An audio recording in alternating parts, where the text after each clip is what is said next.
Hello and welcome everyone. We are very excited to get started and we're just waiting as participants trickle in. So we'll just give it a second.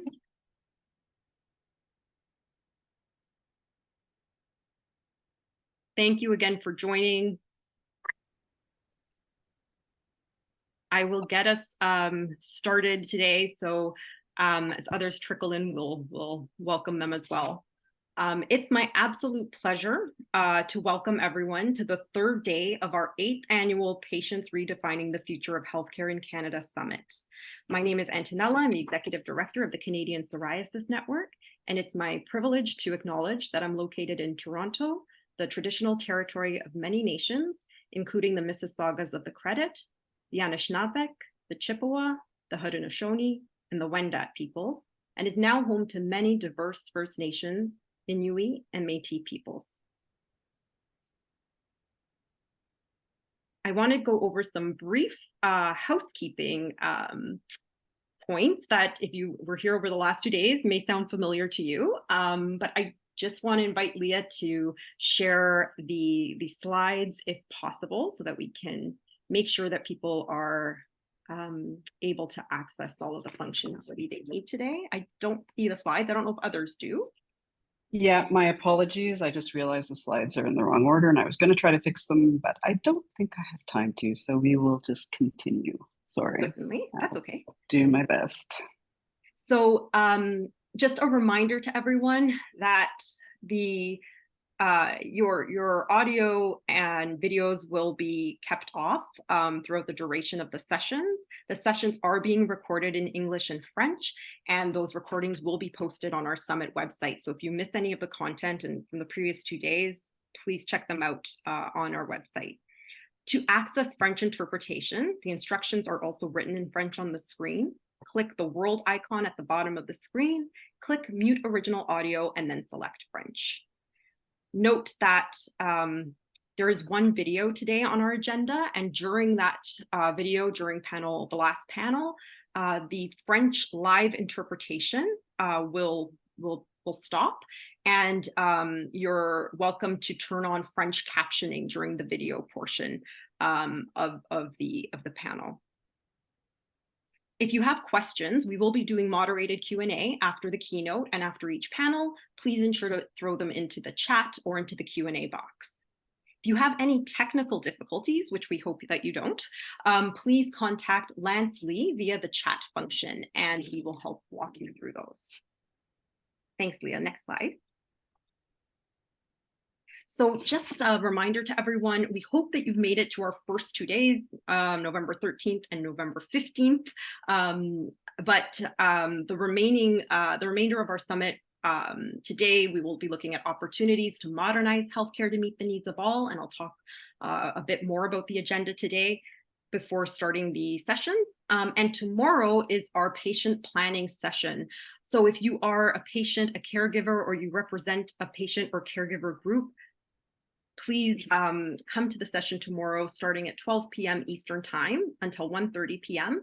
Because that's where we can take all of the amazing content that we're learning from our speakers over these last 3 days and actually turn them into action-oriented planning together for the summit for next year. I will talk more specifically about today's agenda, but just very quickly, we have Carrie Kaluski, who will be doing our keynote introduction, followed by a panel on Got Data, Data Saves Lives, which will have a Q&A.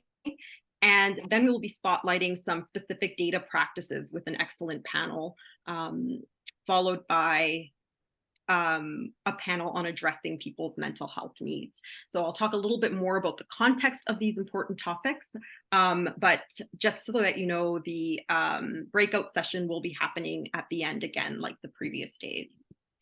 So I want to take a very brief moment again to thank the incredible people and organizations that have helped us create the summit this year. Thank you to my CPN's partner, Save Your Skin Foundation, for its leadership and its backbone support for the summit.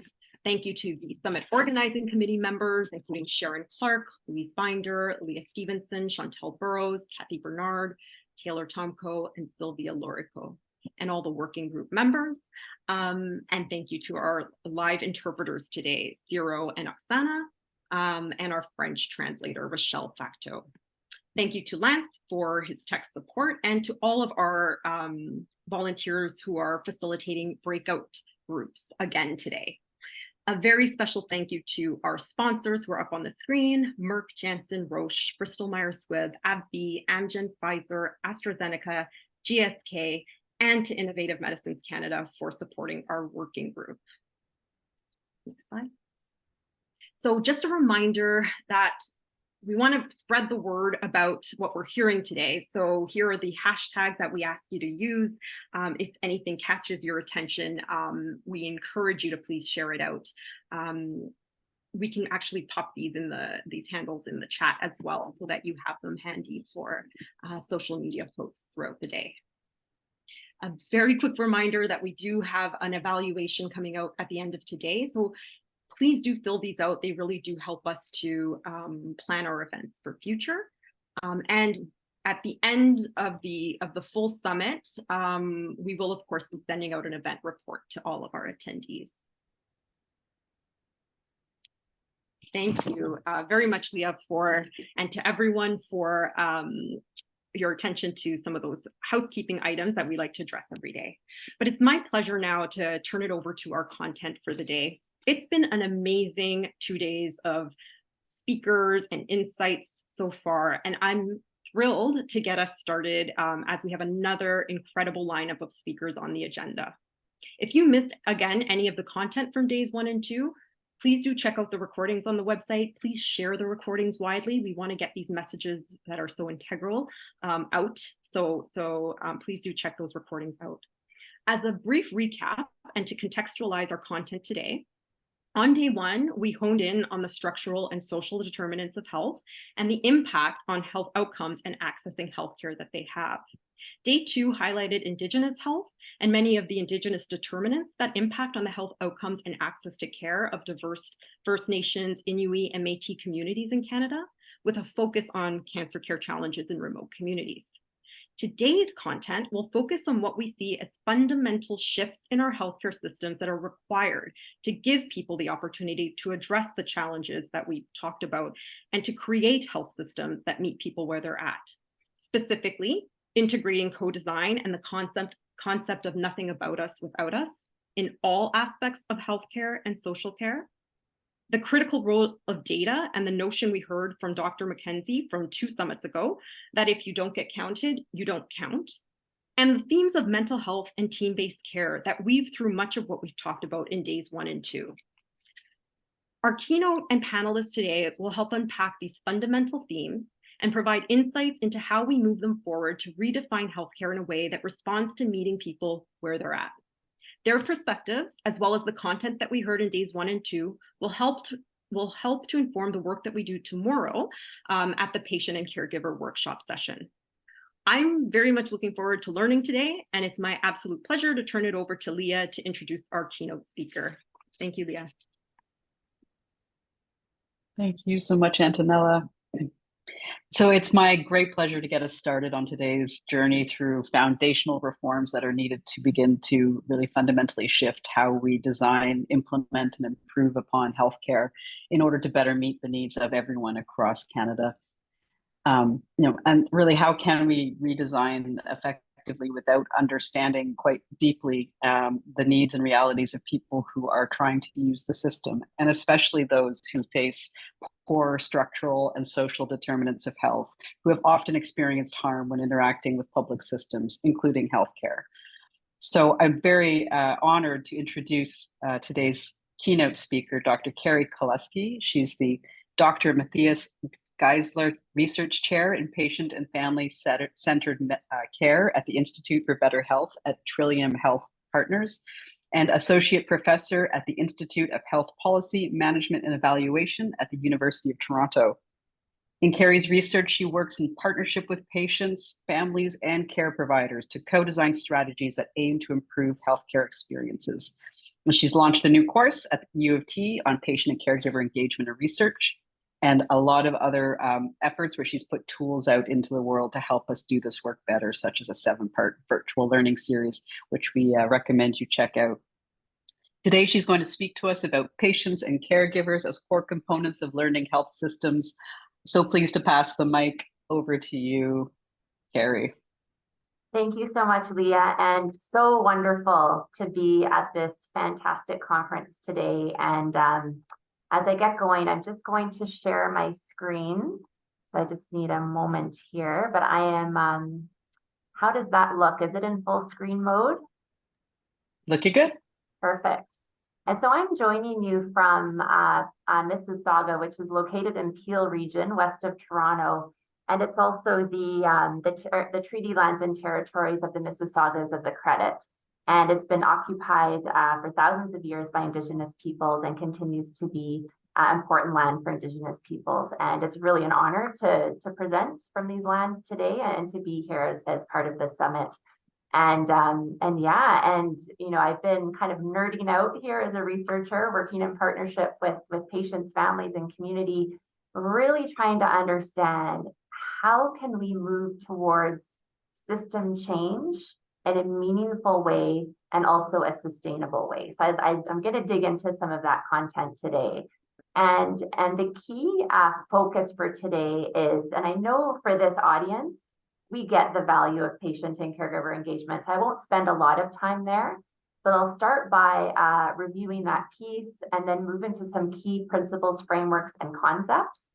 And then really start to talk about learning health systems. So really going from ideas to action. How can we actually partner for meaningful change in the health system? And that's what that third piece will focus on. And I really like this quote by the late Brenda Zimmerman. She focused in her research on complexity science, and she was a professor at York University. And she said, the most important unit of analysis is not in a system, is not the part. So it's not just the individual, the organization, or the institution, it's the relationship between the parts. And so if we really want to move towards meaningful system change, it's about a number of us from all walks of life working together in a meaningful way. A quick definition just to ground us. When we talk about partnership, and when I talk about partnership in this particular context, we do mean partnership in various ways. It could be when you're using the healthcare system, so the partnership that you have with the healthcare team. It could also be a partnership if you're helping to design the healthcare system or health or social care system through co-design and decision-making. And also being involved at the governance level, so setting the agenda and the policies that drive the health and social care systems. So engagement obviously can operate at the kind of the micro, the meso, and the macro level. We hear a lot in health systems that health systems around the world are trying to achieve the quintuple aim of, you know, improving population health, making care experiences better, focusing on the well-being of care teams, advancing health equity, and reducing costs, or at least getting better value for what we spend in the healthcare system. And we really, to advance all of these parts of the quintuple aim, it's absolutely essential that we engage patients, families, and communities in doing that. And it's important because people who are using the healthcare system are really familiar with what's working, what's not working, what's wasteful, where can we get better value for the dollars that we're spending, and it also leads to safer care. So patients and families see things that we might miss in the health system. If we're a busy care provider, we might not know all the details and the nuances of patients and their families. And by knowing all these things and engaging with patients and families, they help to identify harmful things in the health system, and they identify ways to make health experiences a lot safer. And they also hold, patients and families hold what I refer to as, what has been referred to as tacit knowledge. In our health system, we put a lot of focus on explicit knowledge. So we look at what do we have in our assessments, what do we have in our electronic medical records, and there's really valid information in those places. But a lot of important information is held in these kind of unexpected places. So this tacit knowledge is developed by being really embedded in an experience. It's informed by values and culture. It's about intuitive understanding. It's about the more nuanced and personal understanding, which is held by patients and families. And perhaps a care provider that's worked with a patient and family for a long time pick up on this tacit knowledge. But it's critical that we engage patients and families because they hold this critical knowledge that's required in order to build a really person-centered health system and experience. Engagement is also required if we want to have collective impact. And collective impact is defined as a really intentional way of working together collectively for the purpose of solving complex problems. And the health system is full of complex problems. And so we really need to put all of our heads together to figure out how to make things work. And in this quote by Hanley, Brown, and colleagues, they said, "The complex nature of most social problems belies the idea that any single program or organization, however well managed and funded, can single-handedly create lasting, large-scale change." And so it reminds us that we need to integrate the system, we need to work together, providers across the system, community members, patients, and families, to really understand how to improve our health system. In an article by Catherine Milligan and colleagues, they talk about the relational work of systems change. And going back to this concept of collective impact, they said relationships are the essence and fabric of collective impact. What's critical for those who facilitate collective impact efforts is to support relationship development in ways that build true empathy and compassion so that authentic connections happen, particularly between diverse participants. And these deeper connections can form new avenues for innovation to address the social problems at hand. And so really, this work is really about building and honoring relationships across different people from all walks of life. And also, patient families and communities will help us move from technical fixes to adaptive fixes. And so I'll spend a little bit of time here to unpack what I mean. And so when we face challenges in life and challenges in the health system, they could fall in as a technical challenge or as an adaptive challenge. And technical challenges are pretty straightforward, so they're easy to identify. They often have a straightforward solution. There might be a guideline to help us follow a series of steps to solve the problem. And it could typically be done by a few experts. It's bound usually within one space, like one organization, and it's pretty easy to do. So for example, if I, as an individual, fractured my hip and I don't have any other comorbidities, I enter the hospital and it's pretty clear what has to be done to repair my hip in terms of the surgery and the steps, etc. So that falls in the technical category. The challenge is that many issues that we face in our health system are actually adaptive challenges. It might not be really straightforward how to identify and understand the challenge. It might require new ways of behaving, new ways of being. It requires lots of different people working together to solve the problem. And it might even cross organizational boundaries. And so it takes a while to fix it. It requires trial and error and a deeper understanding of the issue and lots of people to help solve it. What happens in our health system is we often take adaptive challenges and we try to apply a technical fix to it. So one core example would be, we have people that are using the hospital and they get delayed in their hospital discharge back to the community. And there's people in the emergency room really needing a hospital bed. So the technical fix to that would be just add more beds to the system, add more beds to the hospital. But what happens is you fill those beds and you continue to have a problem where people are getting stuck in the emerge and getting discharged home. It's because this issue with hospital flow and transition is actually an adaptive challenge, which requires us to think across the system in a more integrated way. We should be looking upstream to understand, why do people end up in the emergency room to begin with?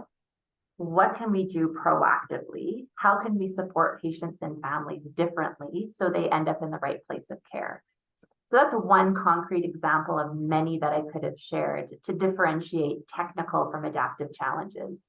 And to solve that example that I shared related to hospital flow, you really need to work with care providers, communities, patients, families across the system to figure out how you can make it work and how you can improve that experience. And so I just wanted to say, to highlight this, I won't spend too much more time on it, but we really need to think about how to apply adaptive challenges in our system when we have an adaptive problem in front of us. So moving, that's sort of the why. So I painted the picture of, the value that we have by engaging with patients, families, and communities. And now looking at some key principles and frameworks, there's a lot of frameworks that look at the different degrees of engagement that we have with patients, families, and communities. To walk through that framework, I'm going to start with a case that a colleague of mine generously shared with me. And this case was created by the Ontario Health Community Engagement and Co-Design Working Group and Alison Needham, who's the Director of Anti-Racism, Equity, and Social Accountability at Unity Health. And the story is about Sony, and I'll share with you a little bit about her and then walk you through a framework related to engagement and co-design. So Sony is a 34-year-old who is part of the Thorncliffe Park community. And as an immigrant, she has faced many challenges, including finding affordable housing, gainful employment, and access to primary care. She's the primary caregiver for her 3 children and mother. Her mother is 79 and has had a number of falls over the last few months, resulting in a broken hip, in addition to having diabetes, high blood pressure, and at risk for stroke. Her youngest son has been working closely with a physiotherapist and is being assessed for developmental delays as well. Sony also has been diagnosed with anxiety, trying to cope with everything that she's managing. So in the story about Sony, we're hitting things related to, she's in a new country, there's issues with income, she's a sandwich caregiver for her mother and her son. She has other kids, challenges with food security, mental health, herself and her son, and some housing challenges. So if we think about what are the different ways that Sony can be supported in her family. So looking at one end of the engagement continuum, and there's many continuums that sort of show this kind of lesser engaged on the left hand, all the way to more fulsomely engaged on the right hand of the continuum. So on the inform side, for example, Sony visited her community hub, so community services in her neighborhood, just to learn more about what services are available. So this is more of a seeking, learning, getting some information. It's not really engaging, but she's getting information from this community hub. If we move along the continuum to consult, you can see the deeper level of engagement here. So based on her son's experience, Sony participated in a stakeholder feedback meeting and completed surveys. So she's a little bit more involved in sharing, what it's like for her and her experience, and presumably the surveys would be used for something, but it's not really clear what it's used for. Moving further along, Sony's invited to sit on an advisory council. But given her other commitments, she's unable to attend these regular meetings. And so she's frequently invited to provide sort of more ad hoc advice about particular initiatives. So she's sharing information where she can. As we move into Collaborate and Empower, you can see there's a much deeper level of engagement here. So in Collaborate, Sony participates in a 2-day working session. She's compensated for her time. She's with other stakeholders and peers at the hub, and they start to develop a solution around access to care, and the majority of the recommendations are adopted. So here you see she's participating, she's sharing, and stuff is being done with what she's sharing. And then on the Empower side, she provides live feedback to the hub regarding COVID-19 vaccination hesitancy, speaking, for some of the members of her community as well. And this information was used to make real-time changes. And she could see, and it was articulated that this led to increase in vaccinations. And so here you can see she's involved, people are listening, and it's clear what's happening with the changes that she's recommending. So not everyone, patient, caregiver, community member will want to have that level or degree of engagement. But I think where possible, we should try to engage people as deeply as we can as they're willing, so that could inform service changes in the best way possible. So digging in a bit deeper, those last two categories in that continuum was really hitting on co-design. And in that co-design piece, we tend to focus a lot on the actual activity. So bringing people together, getting their feedback, and then using that feedback to improve something. Sometimes we neglect the relationship building phase of co-design. So it's important to find the right people to do the co-design work. So if I'm co-designing something related to learning how to support people to manage diabetes in the community, you know, I'm not going to co-design this with patients who have MS who are residing maybe in the hospital for a period of time. So you want to find the people that are impacted by the problem you're trying to solve. They should be involved in the co-design. In addition to, and this is key, people who have the power to make the change. So this will be people that will be responsible in the health system to implement what's being co-designed. And so leaders, managers, people that have the tools, capacity, and the power essentially to shift that co-design into meaningful change. And I myself have made the mistake where I have found the most amazing group of individuals to co-design with, but we were missing the receptor in the system. The receptor being the people and the opportunity to actually move something to meaningful change in the system. And so that piece really needs to be there, because if not, you might find that you're going in circles with your co-design activities, doing really great work, but there's nowhere to plug it in. And with the co-design, I'm assuming that you'd be co-designing a tool, a service, a pathway, some kind of improvement in the system that ideally would then lead to a system change. And then, of course, there's a looping back phase where you're sharing with participants what's happening, why are things taking so long, what's being implemented, what's not being implemented, and why, so people can understand how their information is being used. And so co-design is often used interchangeably with other concepts, but they're sort of getting at the same thing. So experience-based co-design is something that's used more in the research literature, which has a series of specific steps you follow in doing work in partnership with designers, family members, and staff. Co-production, I really like this particular definition because it's also used interchangeably with co-design, but it emphasizes the mutual relationships and that all parties need to take risks. So it's not just about patients and families sharing, you know, about their experiences and sometimes their traumas as well.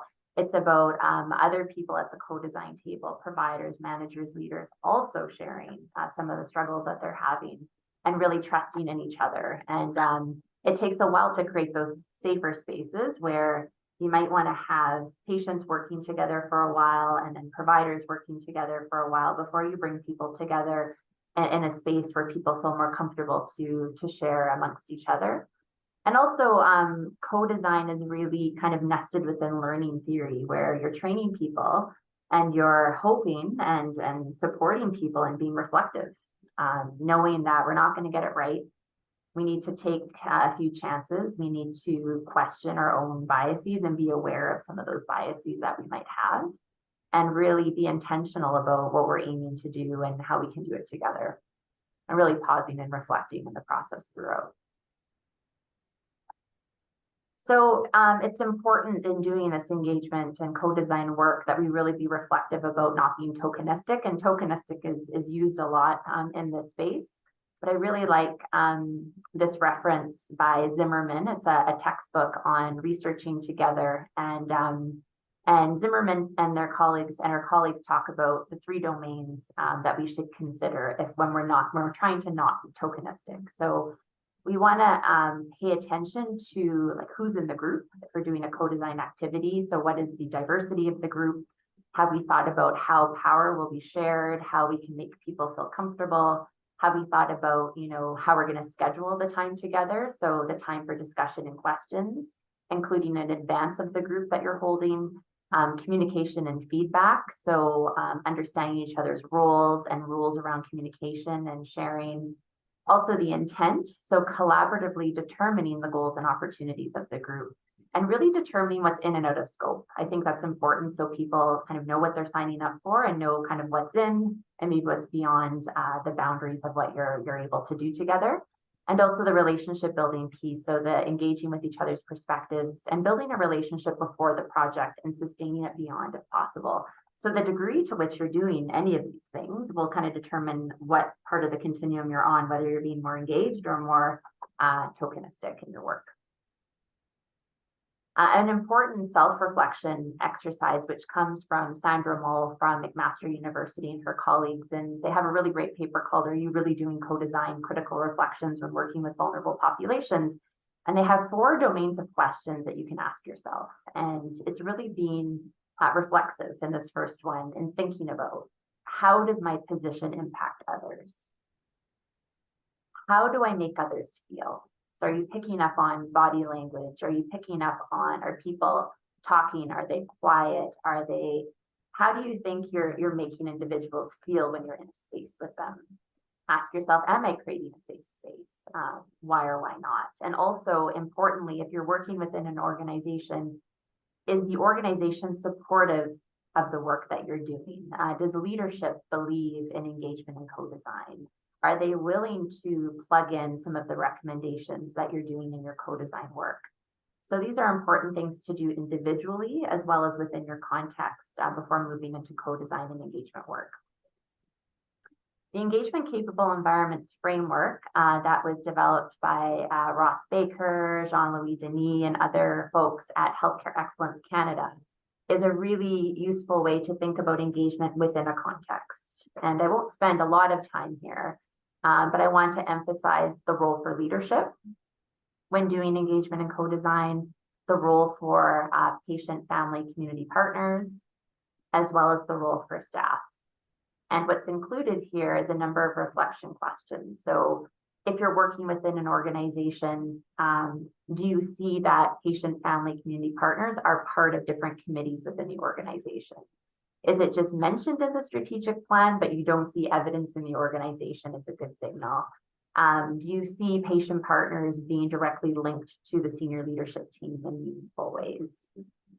Is leadership providing time for staff to do this meaningfully? So it's not at the side of their desks, it's part of their day-to-day work.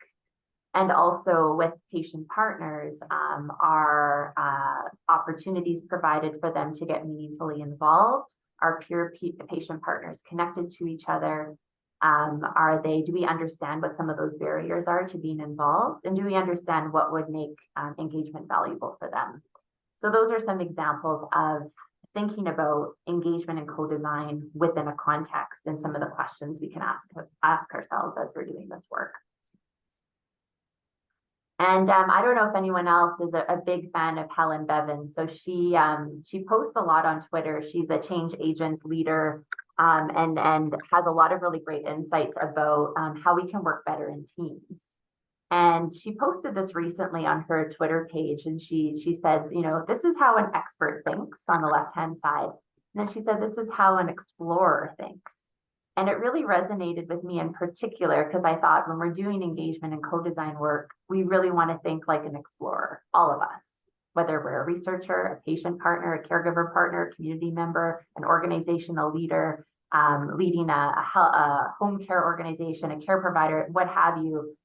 How do we draw on humility, doubt, curiosity, and discovery in all the work that we do to really be open to new ways of thinking, new ways of doing? So I thought this is a really nice guiding framework to kind of step out of that kind of expert box that we might feel pressured to be in for a number of reasons, and to really open our minds and be humble about admitting what we don't know and that we're going to make mistakes and we really want to learn together. So moving from ideas to action. So this is the fun stuff. And this is where I'm going to talk a bit about learning health systems. And this concept is being used more and more in the healthcare system at Trillium Health Partners. We're moving towards figuring out how to operationalize a learning health system and how to make it happen on the ground. And so I'll talk a bit about what that looks like and really talk about the roles of patient, caregiver, and partners in that. And so this quick definition here tells us that learning health systems are anchored in the needs of people, driven by timely evidence, supported by infrastructure, so decision supports, care delivery arrangements, and enabled with a culture of and competencies for rapid learning. So it's like quality improvement, essentially, as Rob Reed would say, and he's done a lot of work at Trillium and beyond, and in the US about learning health systems, and he's our chief of science here at Trillium, would say it's quality improvement on steroids, essentially. So typically, in the past, and still sometimes, often actually this happens where you have research in their own world, and then you have care delivery in another world doing their own things. Learning health systems brings research and care delivery together. So we're using all of our best skills, all of our knowledge to solve problems together instead of doing it separately. Maureen Smith is a patient partner who's fantastic. I don't know if she's here today, but she's really helped us understand the roles for patients and families in learning health systems. And she brilliantly has this. What was it, Nate? This schematic. What was it? And she said that a learning health system is kind of like when you think of the roles of people, like patients, families, and community members. So it's like a wobbly stool. So she said, I see patients, caregivers, and citizens' roles and the learning health system is one leg of a wobbly stool. And she couldn't have said it any better, because really the power between different stakeholders in the learning health system is not in balance. And we need more strength within this patient and caregiver leg of the stool, because we need that to really understand problems and also to solve them.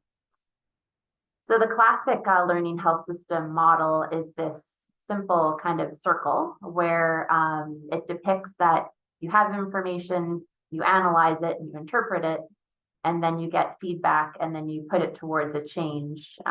You change something in the system, and then you keep kind of iterating as you go. So basically, the blue arrow is collecting and analyzing information and reflecting on what it means. And the red arrow is sharing this information to the appropriate stakeholders to inform quality improvement, implement, and evaluate. The challenge right now is that we kind of exclude caregivers and patients and communities from this piece. So we're not really getting all of the information we could, and we're not solving it in a way that's informed by patients, caregivers, etc. So at Trillium, we designed this. It looks very complicated, and I can point you to some other resources to unpack it at your own pace. But basically, this is the Learning Health System Action Framework, which shows all the different gears in a learning health system with patient, caregiver, provider co-design in the center, and lots of other gears that are required that emphasize looking at the knowledge that exists. So evidence syntheses, doing population analytics with data that you have available, patient and caregiver provider co-design, implementing these new changes, and then then you go into evaluation, feedback, and adaptation. And this looks really complicated because it also includes the things that will fuel a learning health system. So strong leadership, scientific expertise, patient and family partners, et cetera. And also the things that will get in the way. So regulations, laws, privacy, capacity issues in the system, and ethics and governance and accountability. And so that will kind of slow things down. But overall, you need an equity focus in all of this work as well. So I can point you to some other resources. And at this link, this unpacks all the different gears of a learning health system. So I think I'm looking at the time. I'm going to maybe push for another 5 minutes, if that's okay, just to roll through the rest of the slides. It always takes longer than I expect. But let's unpack a health system challenge in relation to the learning health system, just to kind of bring it home. And the challenge I'll dig into quickly is one that I think a lot of us can relate to, and it relates to some of the conversations that happened earlier this week, is in the health system, we collect tons and tons of data, but it's seldom actionable. So we might survey, often survey patients and families, and they tick boxes, but we have no idea who responded to it and how to actually action the things because the questions aren't worded in the right way. And then we also, when we do get the information, we don't necessarily use it to improve services. So it's why bother collecting the information. And so Angela Coulter from the UK, who's a policy analyst and researcher, said a more coordinated approach is needed if we were to make better use of people's reports on their experiences. And this should bring together the various data sources, more in-depth analysis, and more efficient ways to gather the data, and working out how to ensure that the results are actually used for quality improvement, right? You would assume that the information's used, but not always. And so at Trillium, we started to map out a 4-part kind of plan to better collect and act on patient experience data in the health system. There's population and community engagement. That's required because many people in our system will not, for good reason, ever fill out a survey. And so there has to be other ways to connect with our populations to learn from them. We will, though, continue to hone and craft our survey methods, and we're doing that right now. Many Ontario hospitals have tweaked the way they're surveying their patient populations. We have to look at who we're sampling and how we're doing that. But importantly, we have to pull these data sources together to better understand what's happening with patients in our system, and then use these data to inform quality improvement activities. But we don't want to boil the ocean. So when I presented that 4-part strategy to senior leadership at the hospital, they went, oh my gosh, that's a lot. So I thought, okay, we need a window of opportunity. And this is where the strategy piece comes in for all of us. So when there's something we want to change in the system, we have to look for these windows of opportunity, because there's a trick to getting things onto the sort of agenda. And this is used in policy literature as well, is these 3 streams have to come together. So the problem stream is asking yourself, okay, so what problem are we trying to solve for? And then looking at, well, what are the different ways to solve the problem? But then what's the climate? So is there like is the climate right to solve this problem? And when these 3 things come together, you're more likely to get something on the agenda. So for example, for the problem, that we were trying to solve here, and one that many systems across the world are trying to solve, is we don't incorporate patient experience data into care planning. So we collect information, but we don't do anything with it. So the response to this is, okay, you could revamp your survey strategy, you could build new survey tools, you can do some rounding on clinical units, you can engage communities, run focus groups, co-design quality improvement with patients, etc. So you can do a whole number of things, or maybe all of those things, but the time might not be right for all of the things. So in looking at the politics stream, so the climate, you can look at, well, what does the strategic plan say for the organization? And in our case, we had accreditation coming up. Our survey vendor contract expired, so we had to come up with a new survey strategy. And we had no data to report to the board. And they said, why don't we tackle the survey portion of that 4-part strategy? So that's why we landed on revamping the survey strategy, because there was a window of opportunity given the climate that we were in, and these other pieces will have to wait. So we're honing out like one small piece. And so to bring this to life, what we did was, and these are the learning health system years. We first looked at, okay, let's look at before we change our survey strategy, let's look at what other hospitals are doing across the system. So we did a scoping review to see how hospitals use patient experience data, and realized everyone's struggling with this. So people are collecting information and not using it necessarily to improve care. We then co-designed a multi-pronged patient experience strategy, and we did workshops to understand what do we need to put in the strategy. We did interviews with community members, patients, and caregivers to unpack some of the key considerations, barriers, and facilitators. We then rolled out, based on the climate, to push on the survey piece, we rolled out a new survey strategy that we've implemented in the hospital. So we use QR codes and emails and short form surveys with actionable questions. But we also, the analytics and population insights piece, we also looked at the data that we previously had collected and we also wanted to understand the population in our community so we can understand how best to reach them. And now the evaluation, feedback, and adaptation, as we prepare data dashboards, we're able to link the survey data to clinical units, and we're figuring out how to best present that to managers and frontline providers to support their learning and quality improvement activities. So it's driven by what we learn by patients and families. And so we'll continue to adapt that as we go along. And we'll also continue to look at the population that we're reaching, because we also ask demographic questions on the surveys, and look at the population that we're missing to inform how we can reach them. The key messages we heard, just to wrap up, from patients and caregiver partners is that when we presented the strategy and started to further build the strategy with them, they said it's important to focus on the journey of the patient and to measure the experience at different time points, not just during the hospital stay. Accountability mechanisms also need to be built in, so something is actually done with the data. So they said, if I share this, if I fill out the survey, what's going to be done? How can you prove to me that you're going to do something with the data? And we also need to be mindful of the many factors that will shape how people want to share their experience, if at all. So surveys will not work for everyone. We need to look at other engagement strategies that I presented. So very quickly, building on some work we did, a special journal issue where we dug into what does the future of the patient experience measurement world look like. We emphasized and learned by engaging lots of people globally on what they were doing. The measuring experiences outside the healthcare system can provide insight on what we need to change in the healthcare system. We need to focus on families, and we need to move away from the one-time single sector measurement of experience, which we also heard from our patient and family partners, and embed measurement within. I presented that engagement capable environments framework.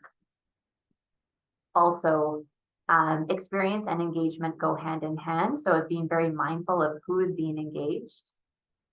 Data should be linkable and accessible across sectors. And there's a great example from Tuscany where they've been able to link from different sectors of the system, all the different data sources, so providers can understand what's happened in different parts of the health system.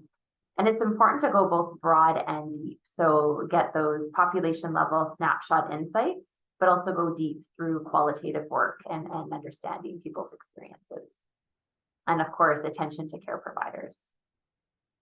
So before I close off, as we all journey towards co-design and engagement and wanting to go deeper in this work, it was mentioned in the introduction, the 7-part learning series that we developed. This was co-designed with patient caregiver partners and members of the community, trainees, researchers, where we have very in-depth webinars on how to build relationships, how to do co-design, how to evaluate, in addition to a number of workbooks that you can use with your communities and teams to dig a bit deeper and do some learning together.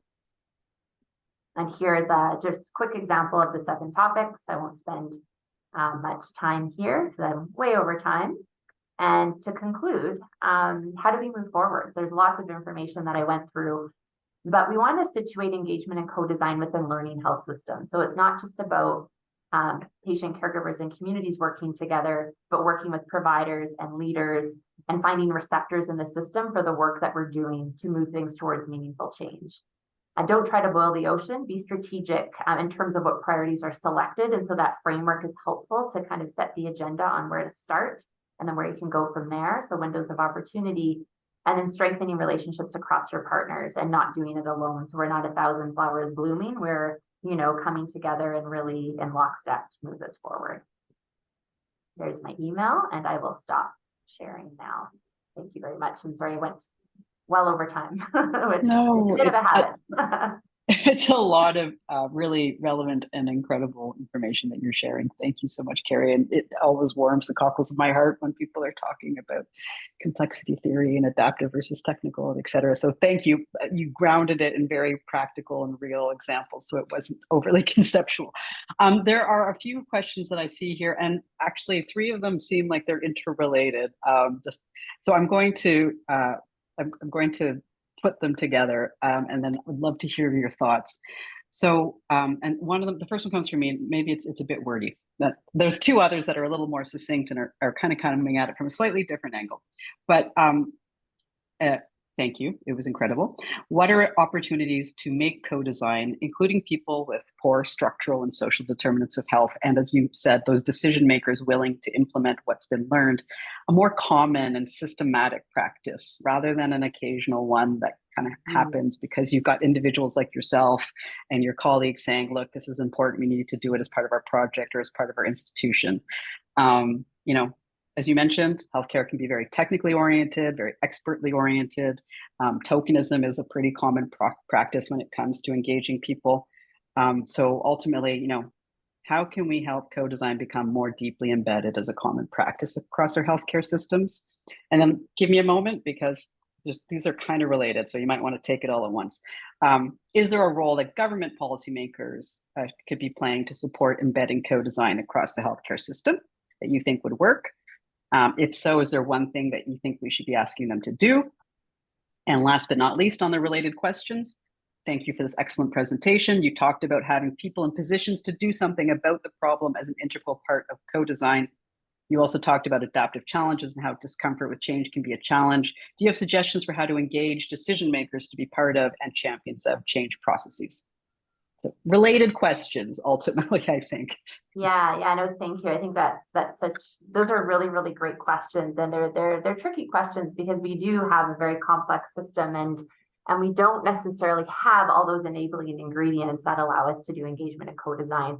I'll use Ontario as an example, because I think, and we've been trying to integrate in so many different ways for so long. And, where we've landed now is through Ontario health teams. And I do feel, as a researcher and someone who's embedded in the system and part of the Mississauga, Ontario health team, there seems to be a bit more effort and opportunity to acknowledge, first of all, the importance of understanding our communities, all the communities that make up each of the Ontario health teams, in figuring out how to connect the dots so people have a more kind of seamless experience, but also there's expectations around engaging communities and doing co-design and all of that work. So it's one thing to say it and have the intention, though, and it's another thing to actually do it. Yeah. And I think, there's a big focus on equity, diversity, and inclusion. And there's energy in that space as well. And there's also more and more researchers that are focusing on how do you meaningfully engage with your communities and actually do this work together. And so I think there is kind of, when I talked about windows of opportunity in terms of the political climate, there does seem to be a bit more of a space and an enabling context to actually move that work forward. That said, the one thing that will keep getting in the way is when, and I say this with trying to be politically correct, but it might, there's sometimes what happens with these calls to action or opportunities that are presented by, say, governments to health systems. It's like, this is going to be due in 30 days, but we're going to give you a whole bunch of money to co-design something really cool with your community and then show us the value add.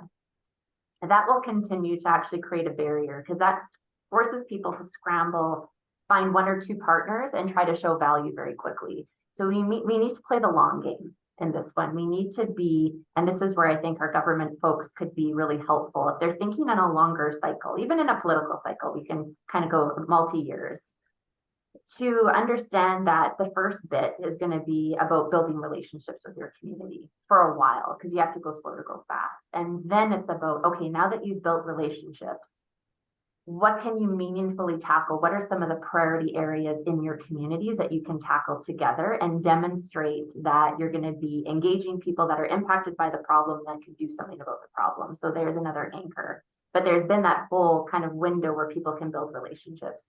Then it's about, okay, let's do this properly, and then showing value, but knowing that that value is going to come years down the road to really concretely show. You can show some process value of like, okay, we're connecting people are feeling a bit more heard, they feel involved. But in terms of seeing those bigger system changes, that's the long game. So until we get that context on that longer time horizon, then I think we can move. And I think there is an intention to do that. I know that OHTs, for example, have emphasized building relationships, but it takes always like 4 times longer than maybe what they want when they say, send us your proposal next week and do everything. As someone who's worked deeply in Ontario, I knew once these were launched that those regions of the province where they have long histories of collaboration between different institutions were going to be the ones with greater readiness to be able to actually start moving some of these pieces forward. To your point around, change is at the speed of trust. Time in the long game. We're also going to be hearing from Newfoundland and Labrador as part of our data spotlight practices. And what's exciting there is they have a 10-year health accord that they've developed.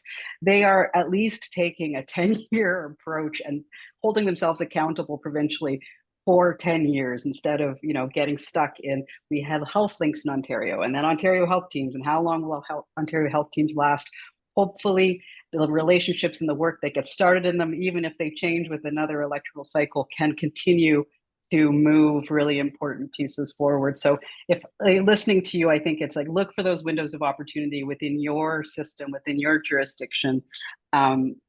Integration initiatives such as Ontario Health Teams in Toronto are an important one. And I would add into that, the sustained crises that the pandemic has brought us into, much of which was exacerbating pre-existing gaps and issues within our system, presents a sustained opportunity around the strategy of those windows of opportunity. So for those of you who are not in Ontario Health Teams basically are regional integration efforts, trying to bring the different parts of the system and people who should be using that system together in a more formalized fashion. Let's put it that way. So thank you for that. I really appreciate it. We have one more question here.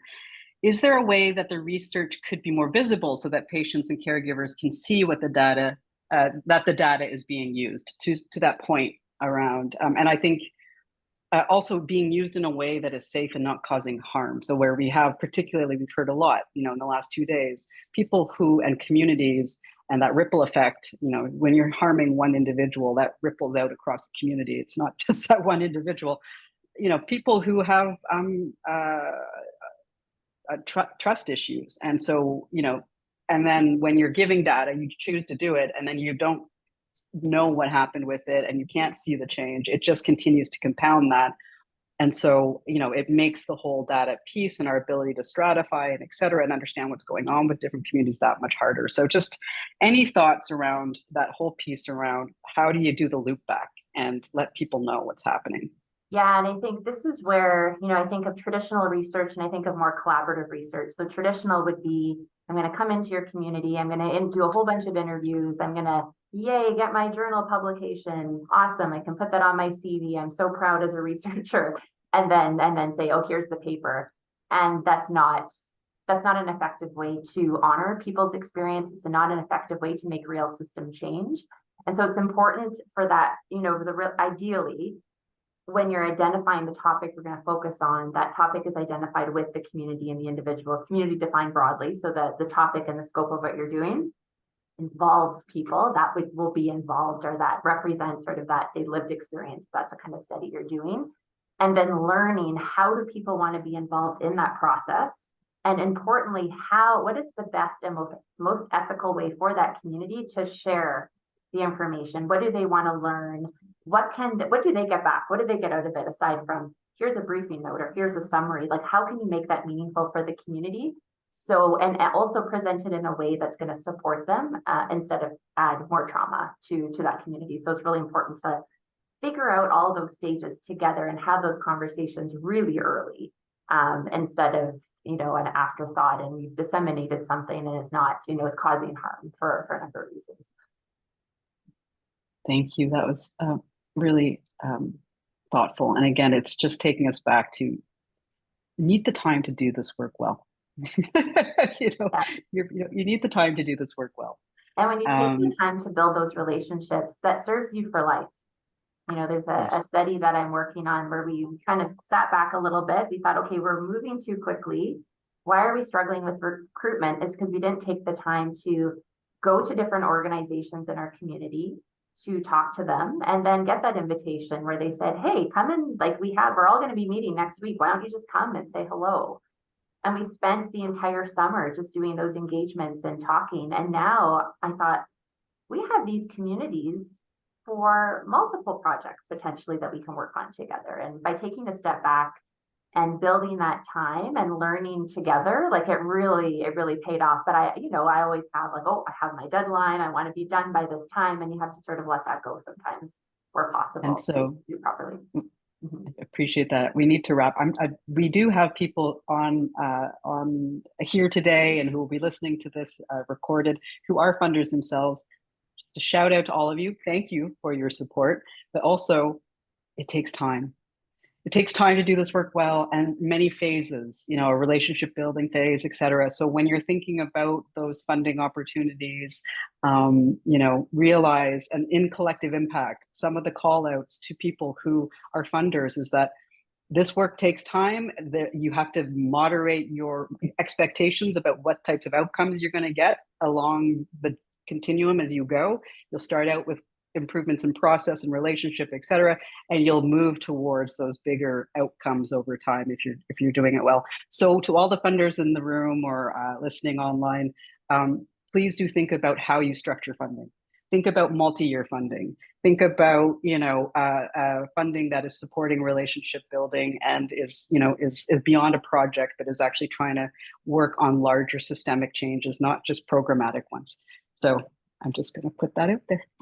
Thank you again, Carrie. I'm going to pass the microphone. And there's some positive comments coming in, so please do read them. I'm going to pass the microphone over to Louise to introduce our next panel.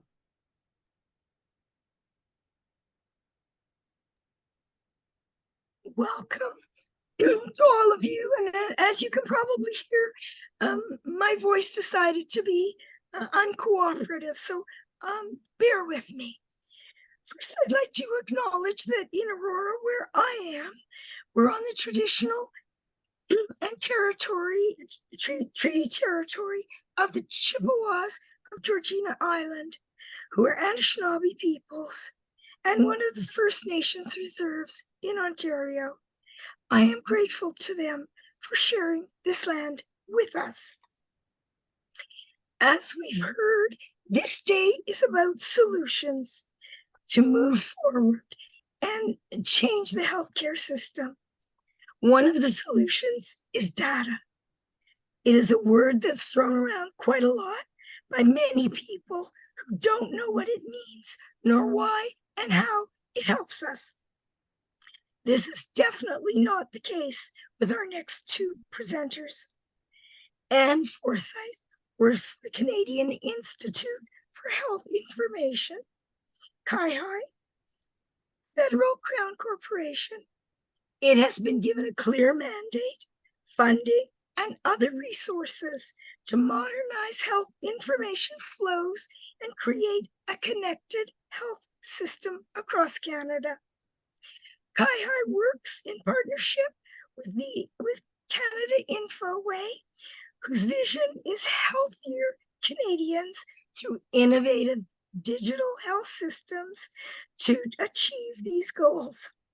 Her role as manager of data systems at CIHI, with a mandate to establish and operationalize a corporate center of excellence for data standards development, puts her at the center of this health information modernization. Joining her is Ewan Affleck, who is no stranger to the world of data and its ability to save lives. He works not only as the Senior Medical Advisor, Health Informations for the College of Physicians and Surgeons of Alberta, but also the Strategic Advisor, Clinical and Informatics at CIHI, among other pursuits. His encouraging mantra is data saves lives. He's going to share with us some of the reasons he has reached this conclusion, what needs to be done to operationalize it, and the relationship between determinants of health data interoperability, health data related harm, and accountability of the health sector. So with that, I turn it over to Anne and Ewan. Thank you, Louise. Much appreciated. Hi, Anne. How you doing? Anne and I were just together at the Infoway conference presenting. So I'm not sure where you are now, but I'm still in Vancouver, so I'm very pleased to be here. I'm just going to share my slides, and then I'll start, and then Anne, you get the better part in the latter part because you get Anne. So I'm just going to share slides here, and you can all confirm that you see this. You see that interoperability saves lives? Looking good. Yes. Okay, excellent. Okay, so thank you very kindly for the introduction. And the other thing that wasn't mentioned is I'm also still work as a clinician in the Northwest Territories, and that's just an important thing. So I provide acute care as an acute care hospitalist in the Stanton Hospital part-time, but I work mostly as a health informatician. So the previous presentation, which I didn't catch all of because I had some conflicts this morning, mentioned co-design, and Leah mentioned collective impact. This is what I'm going to relate to you is the work of our group in Alberta. I call the Alberta Virtual Care, and we have a coordinating body, and we use the collective impact framework to frame our work. We didn't really wait around for anyone to fund us or do anything. We just started ourselves. And this is the first of many reports that we will be issuing, and it came out last week. And so I will be talking to you about this. And the report is called Interoperability Saves Lives. You can find it right there.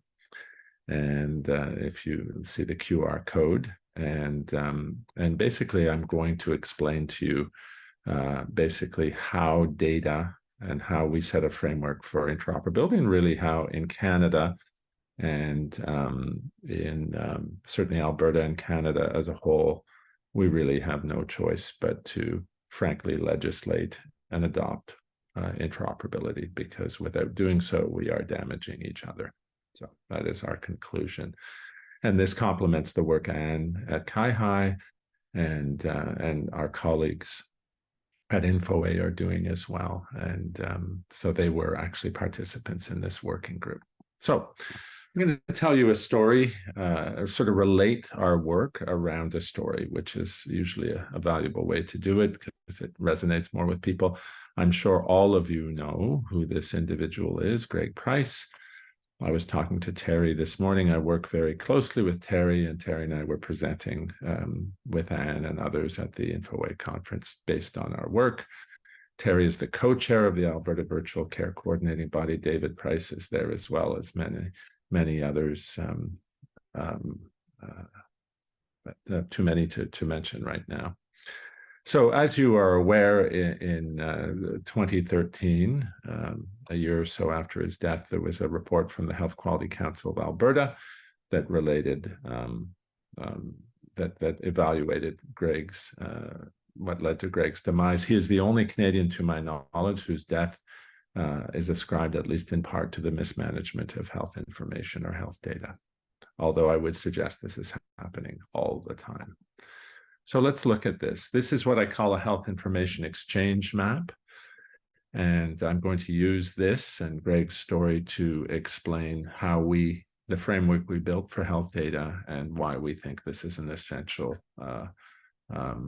thing to promote in Canada. So this is the map of Greg's care over 407 days. Each of those circles is a different health service, and each of the circles is also a database. And the two align in Canada because legislatively, each province and territory, although there are variations, state that data is accountable. The accountability for data rests with custodians. We're all familiar with the term. So these are all different custodians. The custodians, such as clinic number 2, which is the second place Greg went after clinic number 1 over the 407 days of his care, had a technology that contained a portion or a fragment of the information about him. The course of his care was fragmented in between 12 different databases over the 407 days, and he had no access to it at that point in time in 2011, 2012. So what we call in our report technical factor interoperability is the ability of information to move between two of these different databases. This is really a lot of the work of CIHI around content standards or InfoA around exchange standards. So establishing standards for how that information could flow, but currently it doesn't. And really not much has changed since 2012 in this way. So in fact, during Greg's care, there were 12 different databases with 12 different forms of technology that did not interoperate. So to address that, we would have to establish standards and so forth. And again, this is called technical standard interoperability.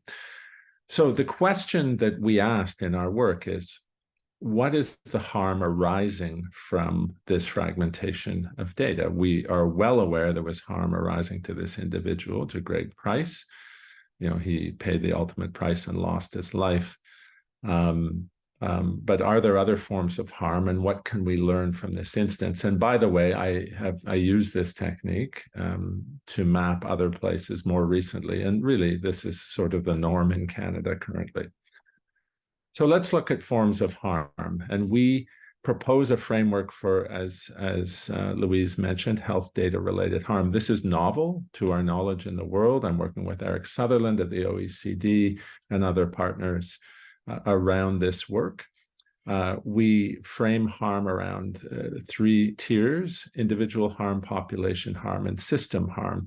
When you say, what is harm arising from data, almost everyone in the healthcare sector jumps to one conclusion, that privacy and security are the harms arising, when in fact there are many forms of harm, and we really have to reimagine this. So we are suggesting there's physical and emotional damage, such as Greg Price paid, breach of cultural rights. How often do we consider Indigenous data sovereignty or other cultural issues when we're designing these systems? The answer is fairly simple: virtually never. We're beginning to talk about it, but it has largely been neglected through procurement standards or anything. Legal rights. In 1992, 31 years ago, the Supreme Court of Canada established this information belongs to each of us. It is our information. The technology that holds this belongs to the custodian, but the information belongs to us. Currently, InfoWay data, 36% of Canadians have access to some of their information. This is a third of a century later. We are violating people's legal rights very successfully. Certainly, Greg did not have access to any of it. That was 20 years after the Supreme Court. So the question is, why is this still happening? Population-based harm, failure to benefit from science and use data for public good. I'm a member of the Pan-Canadian Health Data Strategy. This is why it was launched. We have been performing very poorly, certainly around COVID and other data in Canada, because it is fragmented. So the fragmentation you see around an individual such as Greg is borne out on a population basis between different services, different jurisdictions, so forth and so on. So this is a real problem, and that's a form of harm that all of us are experiencing. Use of data to promote population-based discrimination or inequities. This is a form of harm that can occur. We do not think this is a substantial issue in Canada, but it needs to be acknowledged. And lastly, system harm, cost overruns and system inefficiency. InfoWay suggests we're wasting $2.1 billion annually from a lack of interoperability. I think a lot of people think the price is much higher. If we had wholly interoperable systems, we could probably save a lot of money, and it would benefit governments and all taxpayers and all of us. Harm to workforce well-being. Everyone is currently talking about the health workforce crisis we have. This is multifactorial, but a substantial issue underlying it is the fact that we are using fragmented systems that make it very hard for each of us to do our job. And I live this reality when I'm on clinical service. I have colleagues who are fed up. It is a dangerous place to work. I lost a patient on my service in March 2022 because I did not know something about them. Myself and the 4 other physicians. You feel terrible when you when someone loses their life and you realize it didn't need to happen. So there are many Greg Prices occurring. We simply don't acknowledge or measure them. What happened to me when this occurred? I wanted to quit. I did not sign up for this job to kill people or damage them. But it's very hard to do your job if you have shitty tools that don't work. Lastly, failure to support innovation. This is a huge issue, and I won't go into it in detail, but we are driving innovation out of Canada to other places, or just crushing it, because data is the lifeblood of digital health innovation. So I'll just get to the next part and then hand it over to Anne here. How did we get here? And it really hasn't changed substantially since Greg's time. So let's look at some factors. Governance. Who's in charge of health data? Who's in charge of Greg's data? And if I was in the room with you, I'd look around, someone put up their hand. The answer is quite simple. No one, or all the custodians. So there is really no one. And we imagine often government is in charge of data. They actually are not legislatively in charge of data. And so if we sit around and wait for this to be solved by someone else, it will not occur. We have to gather all the people, the custodians, together to do that. Legislation, well, as I've just said, we legislate through the custodial framework, the fragmentation of individual health data. This is laid out in the second report of the Pan-Canadian Health Data Strategy. And so if you want to read more about that, so we state that that Greg and everyone's data has to be fragmented, basically. That's the end result of this. And if you understand this results in harm, we can conclude quite simply that we are legislating the harm of Canadians. So that's a bit of a problem, and I think we need to realize it. So that legislation needs to change. The only legislation we really have around a form of harm is privacy legislation, and we don't legislate or address any of the other forms of harm in public policy. Regulation. Do we ask the technology to conform to any standards of interoperability? No, there is no legislation. We're decades behind other countries. The competence of the workforce that is designing the systems is not ensured. We do not have a literate workforce. That includes the leadership about these issues. And the public is largely kept in the dark about these issues. And clearly we don't communicate about them because we have not really identified how legislatively we're damaging each other. And we have a culture of distrust and service or custodian centricity and jurisdiction centricity. So we keep talking about cooperating with each other. We do not have a very good track record. So that we're failing on almost every level. And so these factors we call human factor interoperability in our report. In Canada, we have, and human factor interoperability is a determinant of technical factor interoperability.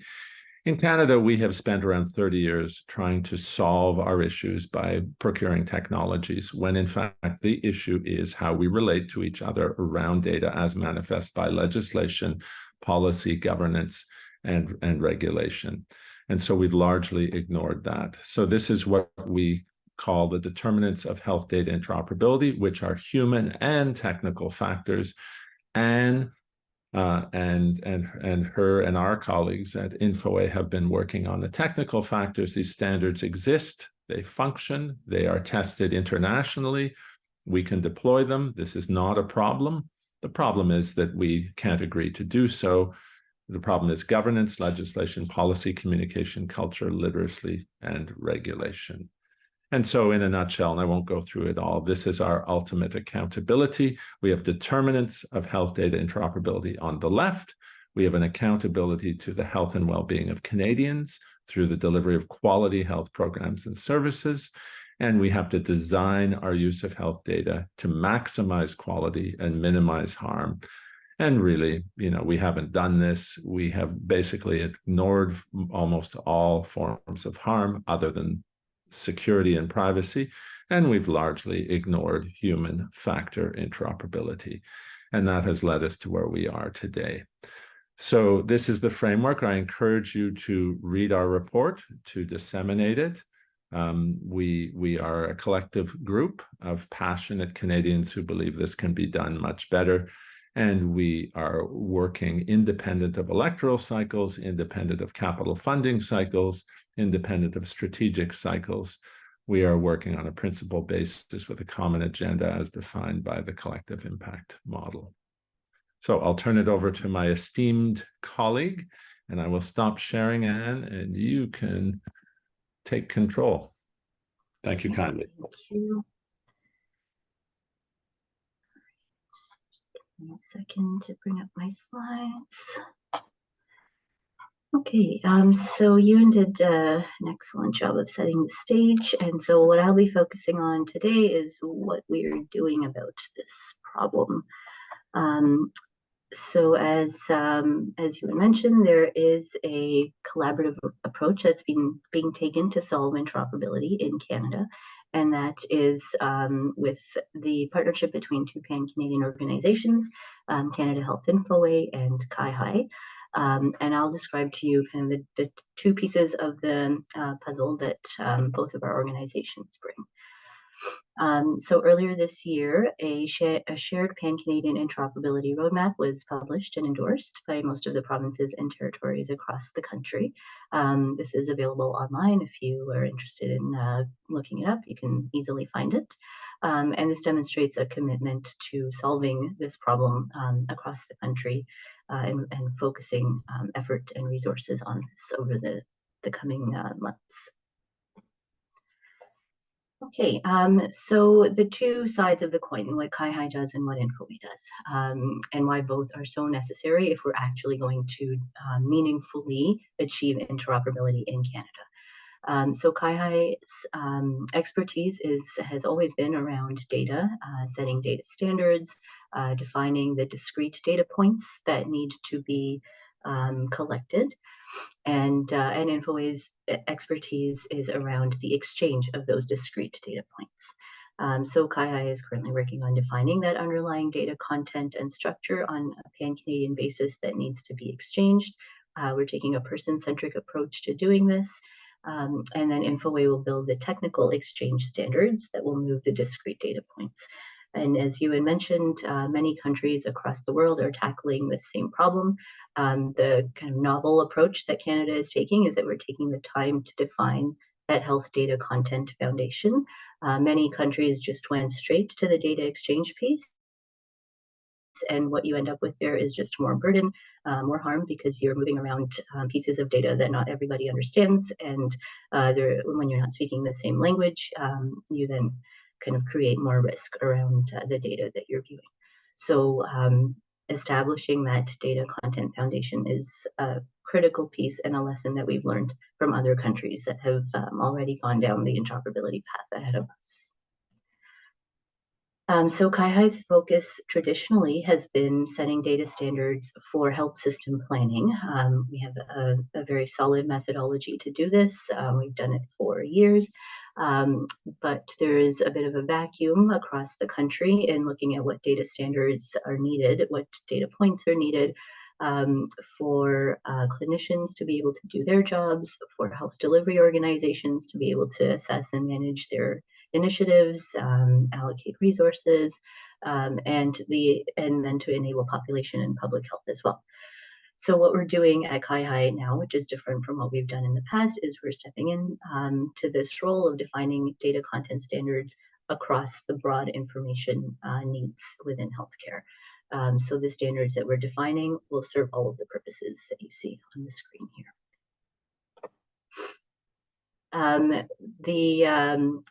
One of the most important points to make around this is that CIHI is not the expert in defining those data standards for all of these other purposes that we haven't previously worked within. And so we need to take a very collaborative approach to doing this work. And so we're collaborating with stakeholders across the healthcare system, including persons with lived experience, vendors, health delivery organizations, government, to make sure that all of the perspectives are included within our standards, and that they are meeting all of the needs of the different stakeholders. And again, it is a person-centric data content standard that we are developing. And so having that persons with lived experience perspective is crucial for